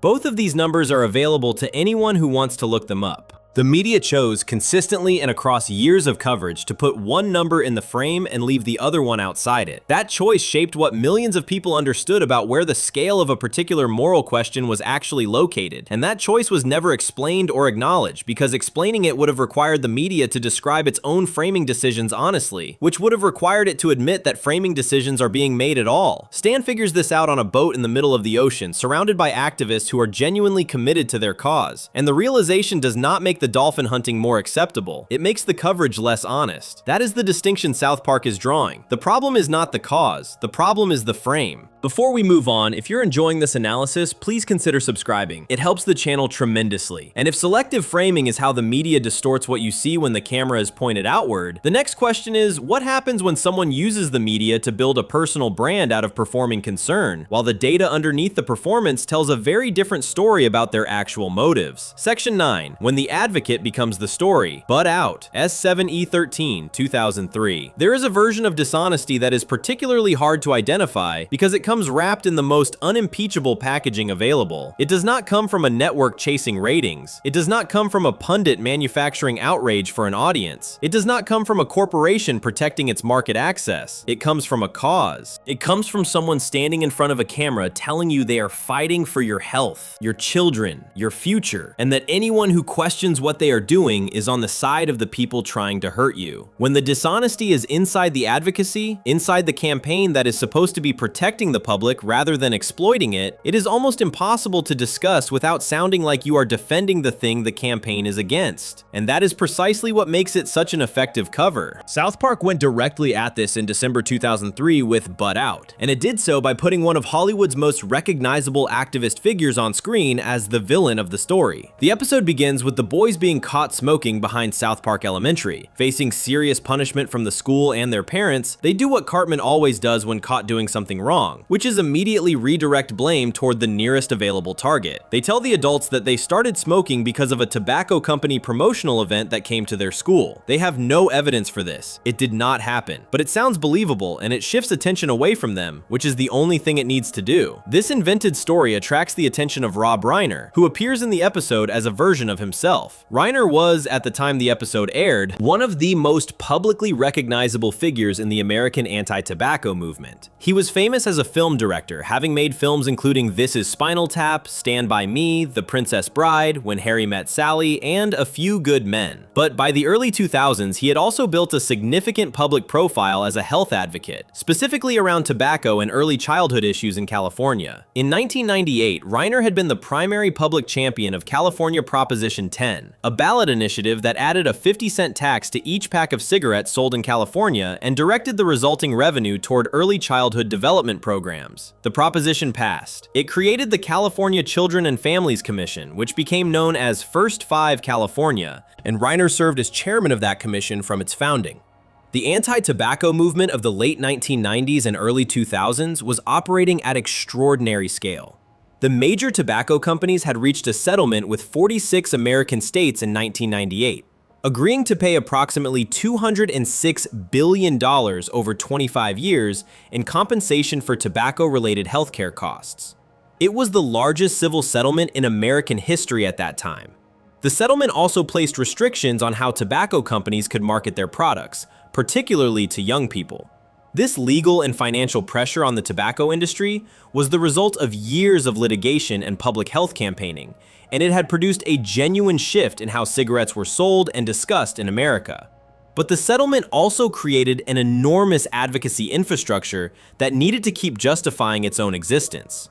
Public health organizations, anti-tobacco groups, state-funded campaigns, and individual advocates had built organizations, hired staff, developed media relationships, and established themselves as important voices in the national conversation. The industry they had been fighting was now substantially constrained. The question of what all these organizations and advocates did next, and whether they were still motivated primarily by public health, or also by the institutional interests they had developed, was one that the mainstream press was not asking with any urgency.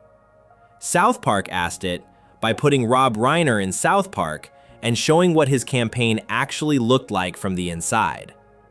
In the episode, Reiner arrives and immediately takes the boys' fabricated story and builds a media campaign around it.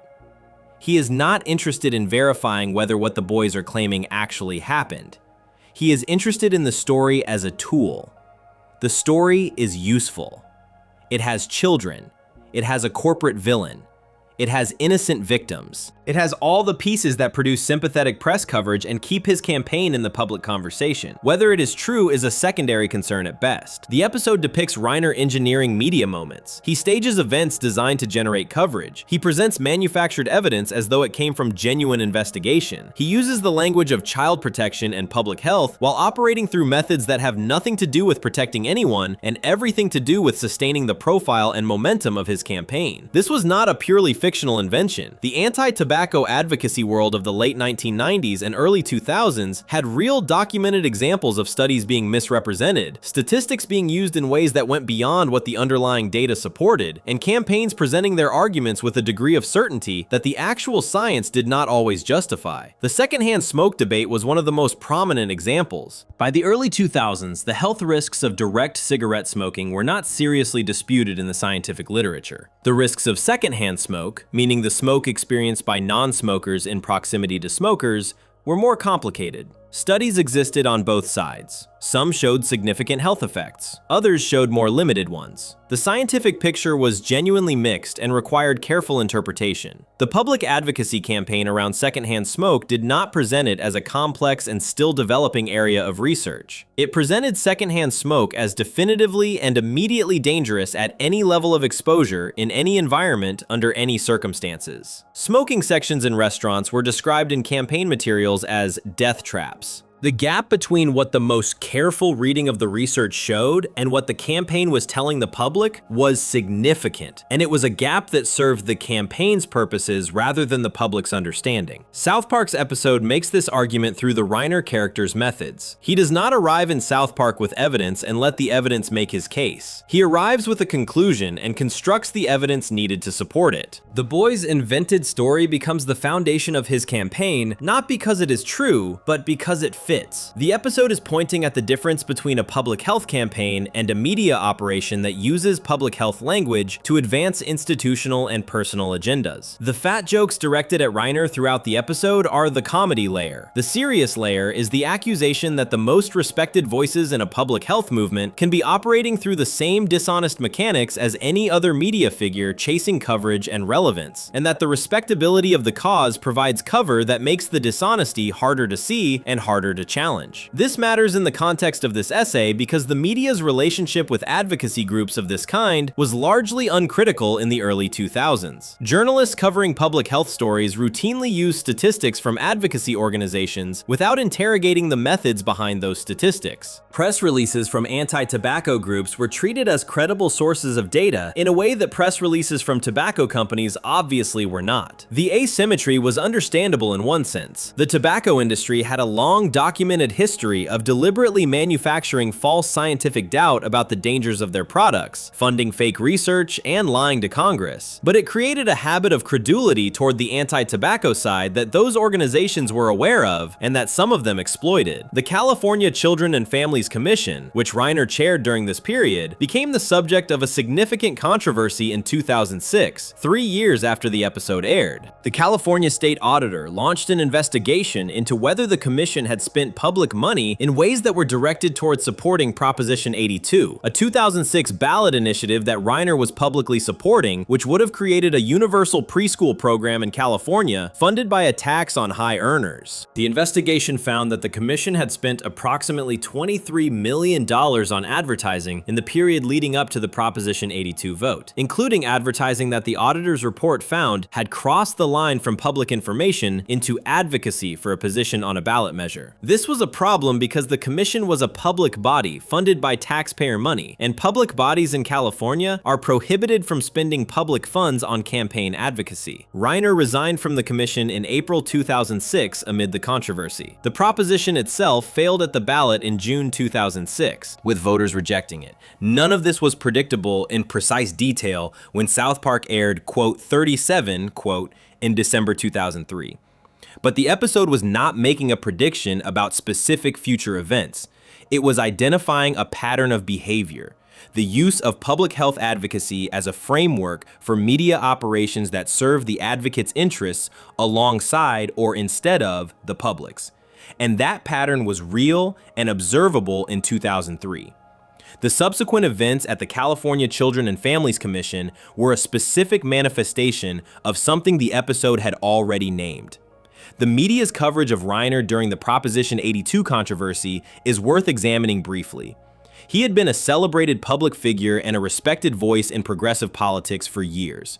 The story of a commission he chaired, potentially misusing public funds for ballot advocacy, was a significant story. It was covered, but not with the same intensity that a similar story about a figure from a different political background might have attracted from the same outlets. The respectability he had built through years of public health advocacy created a buffer around the story. The coverage tended to treat the situation as a complicated administrative question rather than as a straightforward misuse of public resources. He resigned, the story faded, and his reputation recovered relatively quickly. South Park's episode had identified the mechanism that made this kind of thing possible 3 years before any of it happened. The mechanism is the halo that public advocacy creates around the advocate. If you have spent years telling the public you are fighting for their children, for their health, for their future against powerful corporate interests, you have built a store of credibility that protects you from the kind of scrutiny that someone without that credibility would face. The media is reluctant to look too hard at the person carrying the banner for the right cause, because questioning that person feels uncomfortably close to questioning the cause itself. South Park questioned the person loudly and without apology. The episode was criticized in some quarters for what felt like an unusually mean-spirited attack on someone whose public health work had produced real and documented benefits, including the funding that had gone to early childhood programs across California as a result of Proposition 10. That criticism misses what the episode is actually arguing.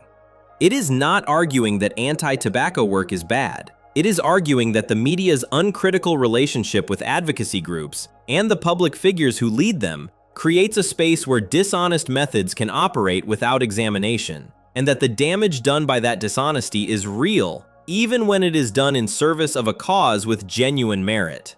The cause being good does not make the methods honest. The methods being dishonest does not make the cause bad. These are two separate questions, and the media's habit of treating them as the same question is what allows the dishonesty to survive. Quote 38 __. Every story examined in this essay so far has involved some version of a choice. The choice to select some facts and leave out others. The choice to frame a story in a way that serves an interest beyond the audience's understanding. The choice to stay silent when speaking would cost something. These choices are usually made by individuals or organizations operating within their own interest. The next episode South Park examined takes the logic of selective framing and applies it to the biggest political event in American life, and asks what it looks like when an entire media industry turns an election result into an emotional content product and sends it to two completely separate audiences simultaneously. Section 10. Both sides are performing. About last night, S12E12 2008. There is something that happens on election night in America that has very little to do with democracy and almost everything to do with television. The votes get counted, a winner gets declared, and then for hours on either side of that declaration, cable news does something that it is extraordinarily good at and that has almost nothing to do with informing anyone about anything. It takes the result and turns it into a feeling. It finds the most emotional reactions it can point a camera at. It cuts between celebrations and devastations. It puts commentators on screen who are not there to explain policy or governance, but to perform, as loudly and as visibly as possible, whatever emotional state their side of the audience is currently experiencing. And the audience watches not to learn what the result means for the country, but to see their own feelings reflected back at them on a screen at a scale that makes those feelings feel historic and important. South Park captured this with more precision than any straightforward media analysis managed to, and it did it in under 24 hours. About Last Night aired on November 5th, 2008. Barack Obama had won the presidential election the previous night. The episode had been written, animated, and delivered to Comedy Central in time to air the day after the result was announced. Parker and Stone had prepared two versions of the episode, one for each possible outcome, and finished whichever version was needed once the result was confirmed. The speed was the point. By airing the episode the morning after the election, South Park was responding to the media coverage of the result at essentially the same moment the coverage was still happening. What the episode showed was two versions of South Park reacting to the election result in ways that had nothing to do with Barack Obama's actual policy positions or what his presidency might mean in practical terms. One half of the town was in a state of complete ecstatic celebration. Obama supporters were in the streets, dancing, weeping, embracing strangers, describing the moment as the greatest thing that had ever happened in human history. The other half of the town was in full apocalyptic collapse. McCain supporters were boarding up their windows, stockpiling supplies,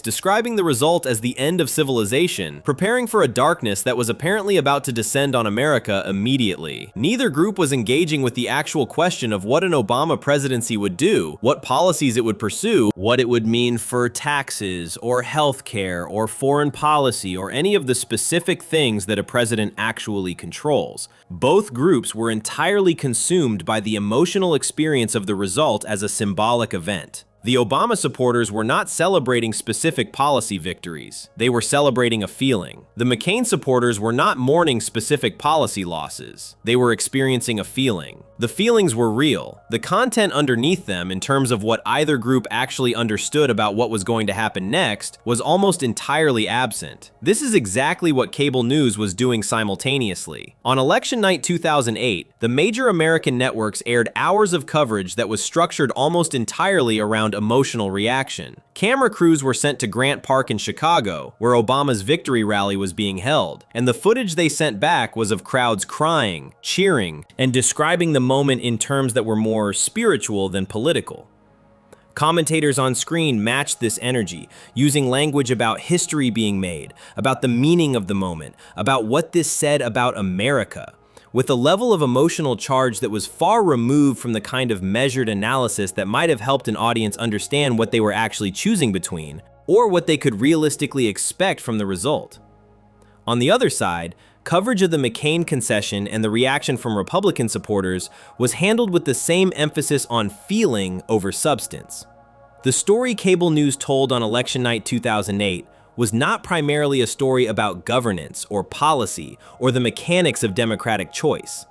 It was a story about emotion, about hope and loss and history and meaning. It was optimized to produce the maximum emotional response in the maximum number of viewers, because emotional response keeps people watching, and people watching is the only metric that matters to a commercial television operation. South Park's episode contains a storyline running underneath all of this that functions as the episode's central metaphor. Obama, McCain, and their running mates are revealed to be working together as an elaborate team of thieves. The entire election, in the episode's twist, was a coordinated distraction. While the country was consumed by the theater of the campaign and the emotional spectacle of election night, the team was executing a heist at the Smithsonian Institution in Washington. The political drama was the sleight of hand. The real action was happening somewhere else entirely while everyone was looking at the screen. This metaphor is not subtle, and it was not meant to be. South Park was saying directly that the media coverage of elections functions as a distraction mechanism regardless of anyone's intention. It does not require the politicians to literally be thieves for the effect to be real. The effect is real because the emotional spectacle of campaign coverage and election night coverage reliably directs public attention away from the things that actually determine how government functions and toward a performance that is far more compelling as television, but far less useful as information. The 2008 election was, by the standards of any reasonable analysis, a significant political event. Obama was the first black president in American history. The country was in the middle of a severe financial crisis that had begun with the collapse of the housing market and the failure of major financial institutions. The economy was shedding hundreds of thousands of jobs per month. The United States was engaged in two active wars, one in Afghanistan and one in Iraq. The incoming administration was going to face decisions of genuine and immediate consequence on all of these fronts, and the quality of those decisions would affect the lives of millions of people. The media coverage of election night barely touched any of this. The financial crisis had been a major topic during the campaign, but on election night itself, the story was the history, the emotion, the symbolism. The specific questions of what the incoming administration was planning to do about the ongoing financial collapse, what it would take to end the wars, what the new president's specific policy commitments actually involved, were not the story that night. The story was the feeling. This was not unique to 2008. It was the standard model for election night coverage, refined over decades of television. The model exists because it works as television. It produces viewership. It keeps people watching through the night in numbers that a sober policy analysis segment would never achieve. The emotional content is the product that works. And so the emotional content is what gets produced. But there is a specific dishonesty built into this model that goes beyond simply prioritizing entertainment over information. The dishonesty is in the way the coverage reinforces a picture of the country as being divided into two teams whose primary relationship with politics is emotional rather than practical. The Obama celebration footage and the McCain despair footage that ran side by side on cable news on the night of November 4th, 2008 were not neutral documentation of how people were reacting. They were a selection. Camera crews go to the most extreme expressions of emotion they can find because extreme emotion makes better television than measured reaction. They find the person crying the hardest, the person most convinced that everything is over, and they put that person on screen.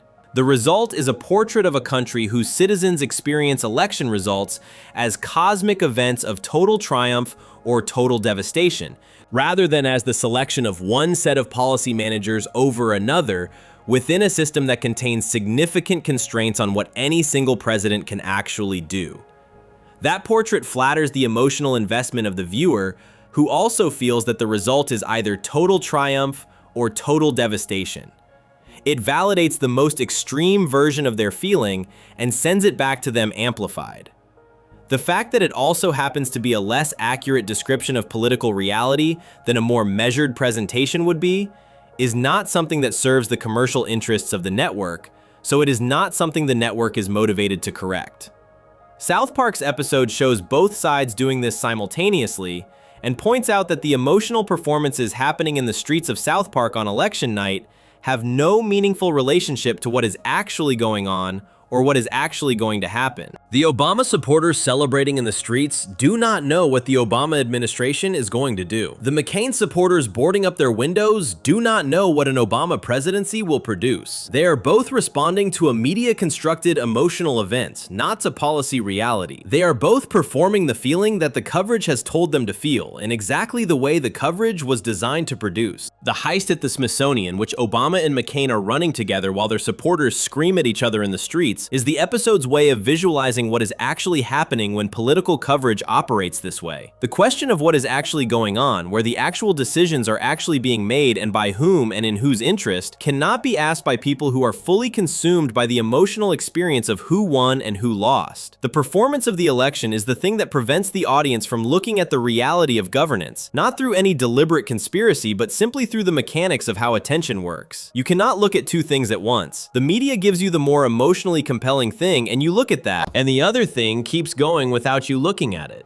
The episode was made in less than 24 hours. The speed was not just impressive as a production achievement, it was making an argument. South Park was saying that you do not need extensive analysis or careful investigation to understand what the media does with election results. You can see it immediately in real time as it is happening. The pattern is not hidden. It is not subtle. It is on every channel simultaneously. It is the entire format of election night coverage operating exactly as it always operates. And if you watch it while asking what it is actually telling you about policy and governance, rather than what feeling it is trying to produce in you, the answer is almost nothing. The media covered Obama's election win as one of the great stories of modern American history, and in certain respects it was. But the coverage that aired on the night itself and in the days immediately following was not primarily journalism about what the result meant for the people the new administration would govern. It was content designed to make the audience feel something specific. The networks that produced that content were very good at making audiences feel things. They were not, on the night of November 4th, 2008, doing anything that could honestly be described as preparing their audience to evaluate what the incoming government was about to do. South Park did not make this point to diminish what Obama's election meant historically, or to suggest that the people celebrating were wrong to celebrate. It made the point because the gap between the emotional spectacle and the governing reality was going to matter. The people who had been made to feel that history had been made, that everything was going to be different, that hope was now in charge, were going to experience the actual work of governance in a way that the coverage had given them no framework to understand. And the people who had been made to feel that civilization was ending were going to be equally unable to evaluate what actually happened next in any measured way, because their frame for it had been set by coverage designed to make them feel destruction rather than describe reality. Both of those things happened in the years following November 4th, 2008. The media that had constructed those emotional frames on election night was not around to acknowledge the role those frames had played in shaping how millions of people processed political reality afterward. It had moved on to constructing the next emotional frame, for the next cycle, for the next set of people looking at a screen wanting to feel something large. The election coverage model has not changed since 2008. It has, if anything, intensified. The emotional performance of politics as team sport, with winners and losers and celebrations and devastations, is more dominant now than it was when South Park aired this episode the morning after Obama's win. The coverage gets more emotional, more tribal, and less focused on the mechanics of actual governance with every cycle. The audience gets better and better at feeling things about politics, and less equipped to evaluate what politics actually produces. South Park showed you the whole thing in the time it took the networks to stop celebrating and start asking what came next. Before we move on, if you're enjoying this analysis, please consider subscribing. It helps the channel tremendously. But if election coverage distorts the audience's relationship with political reality by flooding them with feeling, what happens when a single individual uses that same emotional format to position himself as the last honest voice in a dishonest world, and the media lets him do it for years before anyone checks whether the alarm he keeps sounding was ever real? Section 11. When fear becomes the product, quote 42. There is a format that the media loves more than almost any other, and that format is the warning. Not the measured, carefully qualified warning that comes with acknowledged uncertainty and a range of possible outcomes. The warning that works as television, the warning that produces viewers and keeps them watching, is the one that comes with total certainty, a specific villain, a ticking clock, and a single person standing at the front of the room telling you that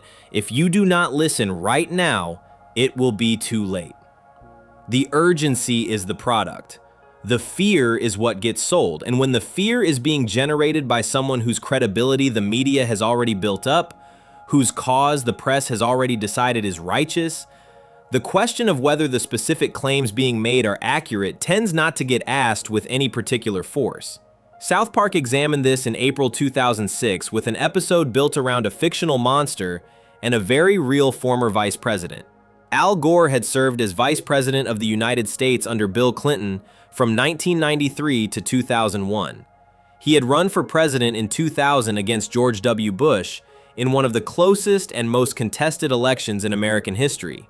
He lost that election, or more precisely, the Supreme Court halted the Florida recount in a 5-4 decision that effectively handed the presidency to Bush, ending Gore's political career at the highest level. What Gore did after leaving politics became one of the most significant media stories of the mid-2000s. Gore threw himself entirely into climate advocacy. He had been interested in environmental issues since his time in the Senate and had written a book about the environment called Earth in the Balance in 1992. After losing the 2000 election, he developed a presentation about climate change that he began delivering around the world, adapting it into a documentary film that was released in May 2006, 1 month after the South Park episode aired. That film was called An Inconvenient Truth. An Inconvenient Truth was a significant cultural event. It received extensive and almost uniformly positive coverage from the mainstream press. It won the Academy Award for Best Documentary Feature in 2007. Gore was awarded the Nobel Peace Prize in 2007, shared with the Intergovernmental Panel on Climate Change, for his work in raising awareness about climate change. The film and the coverage around it made Gore one of the most visible and celebrated public figures in the world during this period. His transformation from defeated politician to celebrated global advocate was a story the media embraced enthusiastically, and the embrace was so thorough that the line between covering Gore's advocacy and participating in it became difficult to locate in a significant portion of the press coverage. South Park aired quote 43 on April 26, 2006, approximately 3 weeks before An Inconvenient Truth reached cinemas. In the episode, Al Gore arrives in South Park to warn the town about Man-Bear Pig. Man-Bear Pig is a creature Gore has invented, or at least claims to have discovered, that is part man, part bear, and part pig, and which he insists is the single greatest threat facing humanity. Gore is completely, unshakably certain about the existence and danger of Man-Bear Pig. He demands that the town take the threat seriously immediately. He insists that anyone who does not share his certainty is putting everyone at risk. He uses the phrase quote 44 repeatedly to describe how serious the situation is, meaning he wants everyone to understand that this is not a joke, that this is the most important thing happening in the world, and that the time for doubt is over. Nobody in South Park can find any evidence that Man-Bear Pig exists. The boys agree to help Gore search for the creature, partly out of politeness and partly because it seems like an adventure. They end up trapped in a cave system while Gore roams around above them, convinced the monster is nearby. The episode ends without Man-Bear Pig being found or confirmed to exist. Gore's certainty has not wavered at any point. His complete confidence in his own assessment has driven the entire situation, including putting the boys in danger, and the resolution of the episode does not vindicate him. Parker and Stone were not making an episode arguing that climate change is not real. This distinction is important enough that it needs to be stated clearly before anything else is said about what the episode is actually doing. The science of climate change, meaning the documented increase in global average temperatures associated with increasing concentrations of carbon dioxide and other gases in the atmosphere, caused by human industrial activity, was not the target of the episode. South Park was not a vehicle for climate denial in 2006, and claiming that it was misrepresents what the episode is saying. What the episode was targeting was specifically the media presentation of Al Gore, and the way that presentation had created a framework where Gore's personal certainty about specific predictions and timelines was being treated as equivalent to the scientific consensus on the underlying facts. These are two different things, and the media coverage of An Inconvenient Truth frequently failed to distinguish between them. The scientific consensus in 2006 was that the planet was warming, that human activity was the primary cause, and that the consequences over the coming decades would be serious. This was well established and not seriously disputed among climate scientists. What was more complicated was the specific timeline of predictions, the projected severity of particular outcomes, and the confidence with which any individual claim about future events could be made.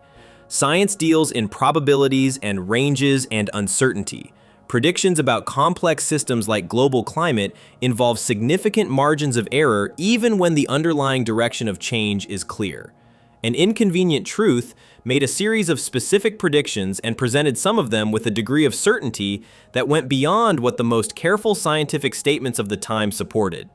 A British court ruling in 2007, when the film was being considered for distribution to British schools, identified 9 specific claims in the film that the judge found to be presented in a way that went beyond the scientific evidence or that conflated possible worst-case scenarios with predicted outcomes. The judge ruled that the film could be shown in schools, but only if accompanied by guidance notes addressing these points. The ruling did not challenge the film's central argument about human-caused climate change. It identified specific moments where the presentation had outrun the evidence. The media coverage of An Inconvenient Truth in 2006 did not engage with this distinction with any consistency. The film was covered as a heroic act of truth-telling by a man who had been robbed of the presidency. Gore was framed as the person saying what needed to be said, while the Bush administration, which had been actively hostile to climate science and had been documented editing scientific reports to downplay climate findings, refused to act. In that political context, any criticism of Gore's presentation felt like it was siding with the administration's denial.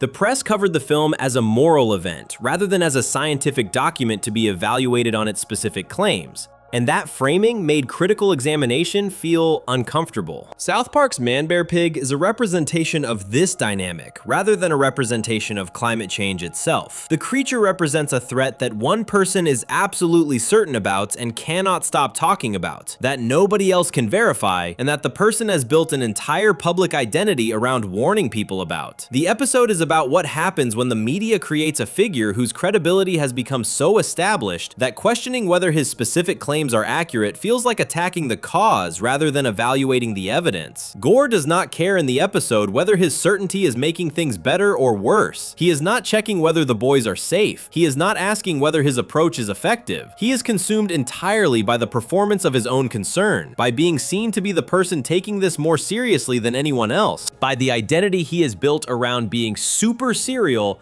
about something that nobody else is taking seriously enough. The episode is a portrait of advocacy that has become about the advocate rather than the thing being advocated for. This is where the critique lands, and it is a fair one regardless of where you stand on the underlying issue. The media coverage of Gore in 2006 was not primarily coverage of climate science, it was coverage of Al Gore's redemption narrative. The story was a man who had been denied the presidency coming back as a prophet, warning a world that had chosen his opponent about the consequences of its choices. That narrative is compelling. It has everything a good story needs. It was also a narrative that the press had a strong interest in telling at a moment when the Bush administration's relationship with science was a major political controversy. Gore's advocacy gave the press a hero to cover in a story where the villain was already well established. The actual scientists doing the work of climate research were not the story. Their papers, their data, their careful, qualified predictions were not what was making front pages. Gore was making front pages because Gore was a political figure with a dramatic personal story attached to a real and important issue. And that combination produces coverage in a way that peer-reviewed research simply does not. South Park recognized that this media construction, the transformation of a scientific issue into a personal story about a single advocate, had costs. It meant that the credibility of the underlying science became entangled with the credibility of one person. It meant that anyone who questioned Gore's specific claims, rather than the underlying science, was framed as part of the denial camp, regardless of what they were actually questioning. It created a public conversation in which the nuanced version of the truth, the version that said, yes, the planet is warming, yes, humans are causing it, yes, the consequences will be serious, and also this particular prediction was overstated, and this timeline was not well supported by the data, became almost impossible to have without being heard as arguing for the other side entirely. Parker and Stone made their position on the underlying science explicit later. In 2018, South Park aired a two-part episode called Quote 45 Quote and Quote 46 Quote, in which Man-Bear Pig returns. In these episodes, Man-Bear Pig is completely and definitively real. It is enormous, it is deadly, and it has been killing people throughout the episodes. The boys, who had dismissed Gore's warnings in 2006, are forced to acknowledge that they were wrong and that Gore was right. They apologize to Gore. The monster is real. The warning was valid. Parker and Stone made this reversal deliberately and have spoken about it publicly.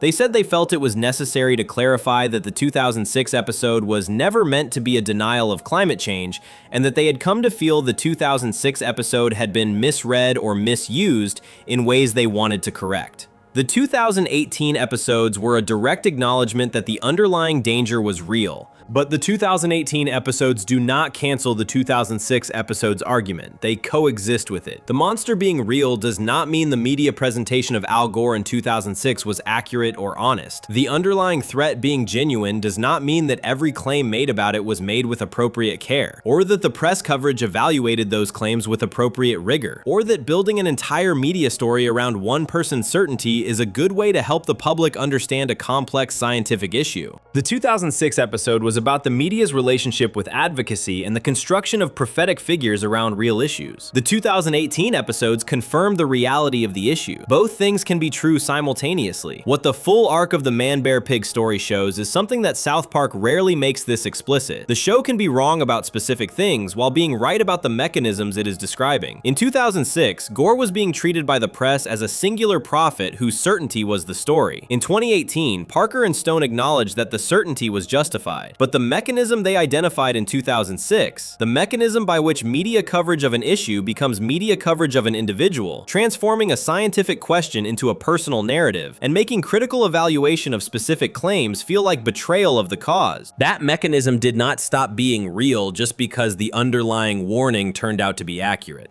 The media that covered Gore in 2006 was not doing good science journalism. It was doing celebrity journalism about a scientific issue, and the fact that the science underneath the celebrity story was correct does not mean the journalism was honest about what it was doing or how it was doing it.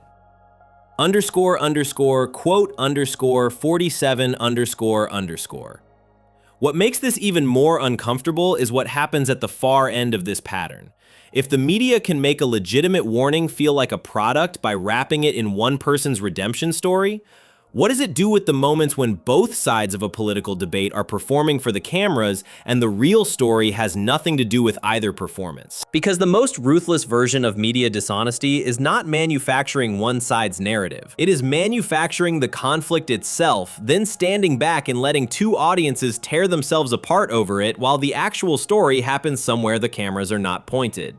Section 12. Censoring the episode about censorship. Quote 48 and quote 49. S14E 5-6, 2010. Everything in this essay has been building to this. Every mechanism examined across the previous 11 sections, the ratings logic that turns news into entertainment, the manufactured outrage that builds audiences on invented villains, the conspiracy theories that protect the powerful, the selective silence around religions with money behind them, the corporate surrender to foreign governments, the packaging of human tragedy as passive entertainment, the framing that determines which numbers the audience sees and which ones stay off screen, the advocacy that becomes about the advocate, the election coverage that produces feeling instead of understanding, the media-constructed prophets whose certainty becomes the story, all of it converges in 2 episodes that South Park aired in April 2010, and then in the response those episodes received from the network, the press, and the institutions they had spent 14 years describing.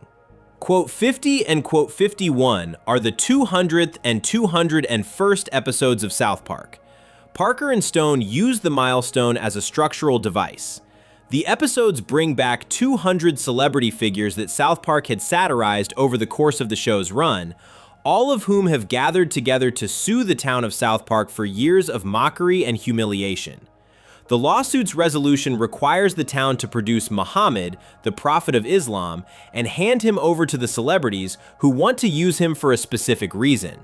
Muhammad, according to the episode's logic, cannot be made fun of. He is the one figure in the world who is immune to ridicule, and the celebrities want that immunity for themselves. The setup is a direct continuation of the argument South Park had been making since Cartoon Wars in 2006. The premise of the 2-part episode is built entirely on the gap between how different religious and public figures are treated by media and entertainment, and the specific immunity that fear had created around one of them. By making that immunity the literal plot mechanism of the episode, Parker and Stone were not being subtle about what they were saying. They were putting the argument in the most visible possible location, in a milestone episode designed to receive maximum attention and making it impossible to miss. Muhammad appears throughout both episodes. The way he appears matters enormously to understanding what happened next. In the first episode, he is placed inside a bear costume. The costume covers him entirely. You cannot see him. The character is present in the story, has dialogue, interacts with other characters, but his physical physical appearance is completely hidden by the bear suit. This was Parker and Stone's attempt to navigate the restriction that Comedy Central had already demonstrated it would enforce, while still making their point about that restriction as visibly as possible. The bear suit is the censorship depicted as a costume. The character is present but hidden. The point about hiding is built into the visual. __quote_53__ aired on April 14th, 2010. It received significant attention immediately. The episode was Parker and Stone's most direct engagement with the Muhammad question since Cartoon Wars, and it was arriving 4 years later, in a 200th episode, with the full weight of the show's history behind it. The response was not limited to media coverage. A website called Revolution Muslim, which was based in New York and run by a man named Yunus Abdullah Muhammad, published a post following the airing of __quote_55__ that addressed Parker and Stone directly. The post stated that they would likely end up like Theo van Gogh, a Dutch filmmaker who had been murdered in Amsterdam in 2004 by a man who objected to Van Gogh's work depicting violence against women in Islamic society.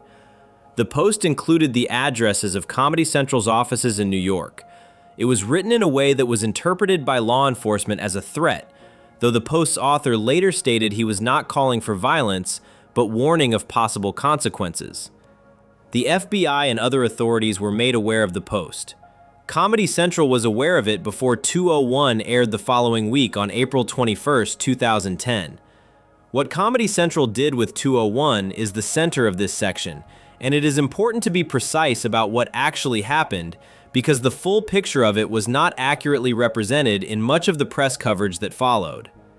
Comedy Central made the decision to censor 201 extensively before it aired. Every single instance of the name Muhammad in the episode's audio was replaced with a loud bleep. This applied not just to moments where the character was being referred to directly, but to every utterance of the name throughout the entire episode. The bear costume, which had been the visual compromise of the previous episode, was now additionally pixelated on screen, so that viewers could not even see the covered figure. The character was both invisible under a costume and digitally obscured on top of that. The censorship went further than the Muhammad references. The episode ended with a speech delivered by Kyle. In South Park, Kyle's closing speeches are a recurring device the show has used throughout its run to make its central argument explicit. These speeches are the moments where the episode's point is stated directly and clearly, where the show says plainly what it has been building toward. The speech in __quote_59__ addressed the episode's themes directly. Comedy Central replaced the entire speech with a continuous bleep. The speech was not broadcast. Its content was not heard. The episode's explicit statement of its own argument was removed entirely before anyone outside the production saw it. Parker and Stone issued a statement after the episode aired. The statement was unambiguous. They wrote that Comedy Central had made these censorship decisions without their knowledge or consent. They wrote that the network had acted on its own and had not consulted them. They confirmed that the bleeped speech had contained the episode's intended conclusion, and that its removal had prevented the episode from saying what it was meant to say. They were not quiet about how they felt about this. The statement Parker and Stone released was specific and documented. It is not a matter of interpretation or contested accounts. The creators of the show publicly stated that their network had censored their content without their agreement. This is a clear, verifiable, significant event in the history of American television. A major cable network unilaterally altered a completed episode of one of its own flagship shows, removing content the creators had written and intended to broadcast, and did so without the creators' consent. Now look at how the press covered it. The dominant story in the media coverage of the quote 60 and quote 61 controversy was the Revolution Muslim post. The threat angle, the question of whether Parker and Stone were in danger, the discussion of whether making this kind of content was responsible given the risks it created, the debate about where the line between free expression and provocation should be drawn. These were the threads the mainstream press pulled on most consistently. The coverage of the episodes framed the central question as being about the safety implications of depicting Muhammad, not about what Comedy Central had done.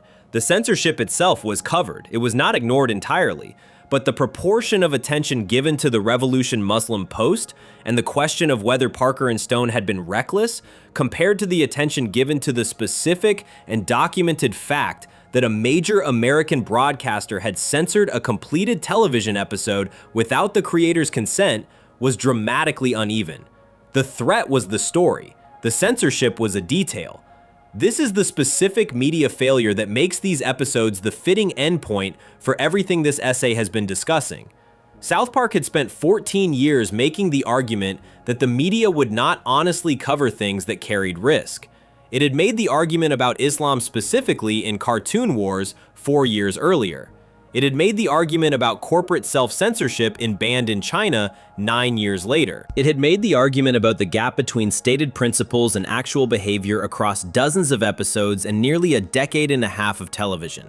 And when the most direct expression of that argument aired, and when the network that aired it proved the argument by censoring it in real time, and when the creators of the show publicly documented that censorship and made it impossible to miss, the press covered the threat and gave the censorship a fraction of the space the threat received. The mechanism was the same one South Park had been describing since the beginning. Covering the censorship forcefully and at length would have required examining Comedy Central's behavior directly. Comedy Central was a major media company with advertising relationships, with industry connections, with the kind of commercial presence that makes a media organization uncomfortable to antagonize.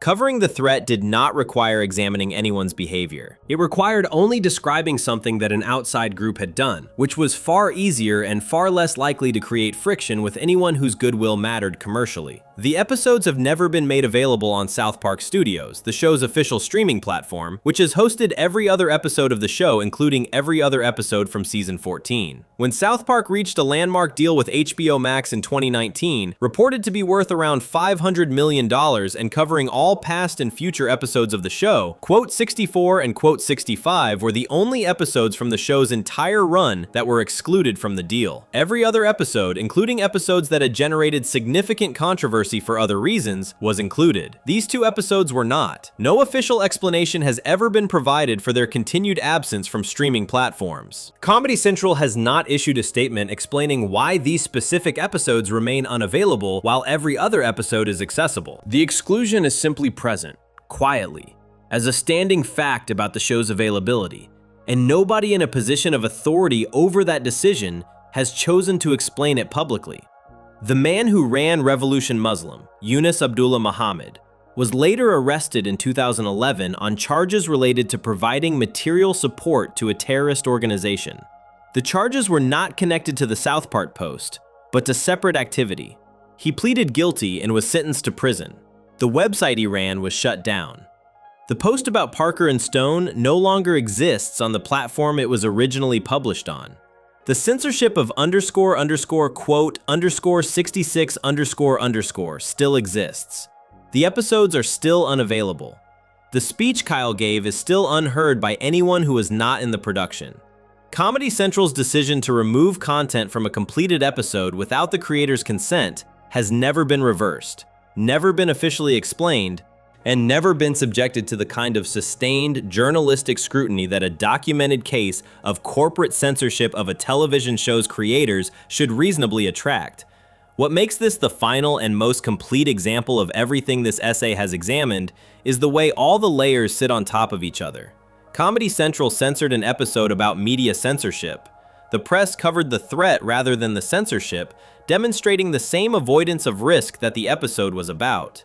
The episodes were then quietly removed from every platform where they might be seen and discussed, without explanation, in a way that mirrors the corporate accommodation to pressure that Banned in China described 9 years before it happened. The entire arc, from the episode's argument to the network's response to the press coverage to the ongoing unavailability of the episodes, is South Park's thesis demonstrated in a single continuous sequence of real events. Parker and Stone did not win this one. The episodes are not on streaming. The speech is still bleeped. The network that censored them without their consent never faced any meaningful public reckoning for doing so. The press that covered the threat more than the censorship never examined its own framing of the story. South Park had spent 14 years showing you exactly how this works, and then it happened to them on their biggest stage with their most explicit statement of everything they had been arguing, and it played out precisely the way they had spent 14 seasons telling you it would. The system does not need a conspiracy to produce dishonest results. It needs incentives that reward self-protection over transparency, commercial relationships that make examination of powerful institutions costly,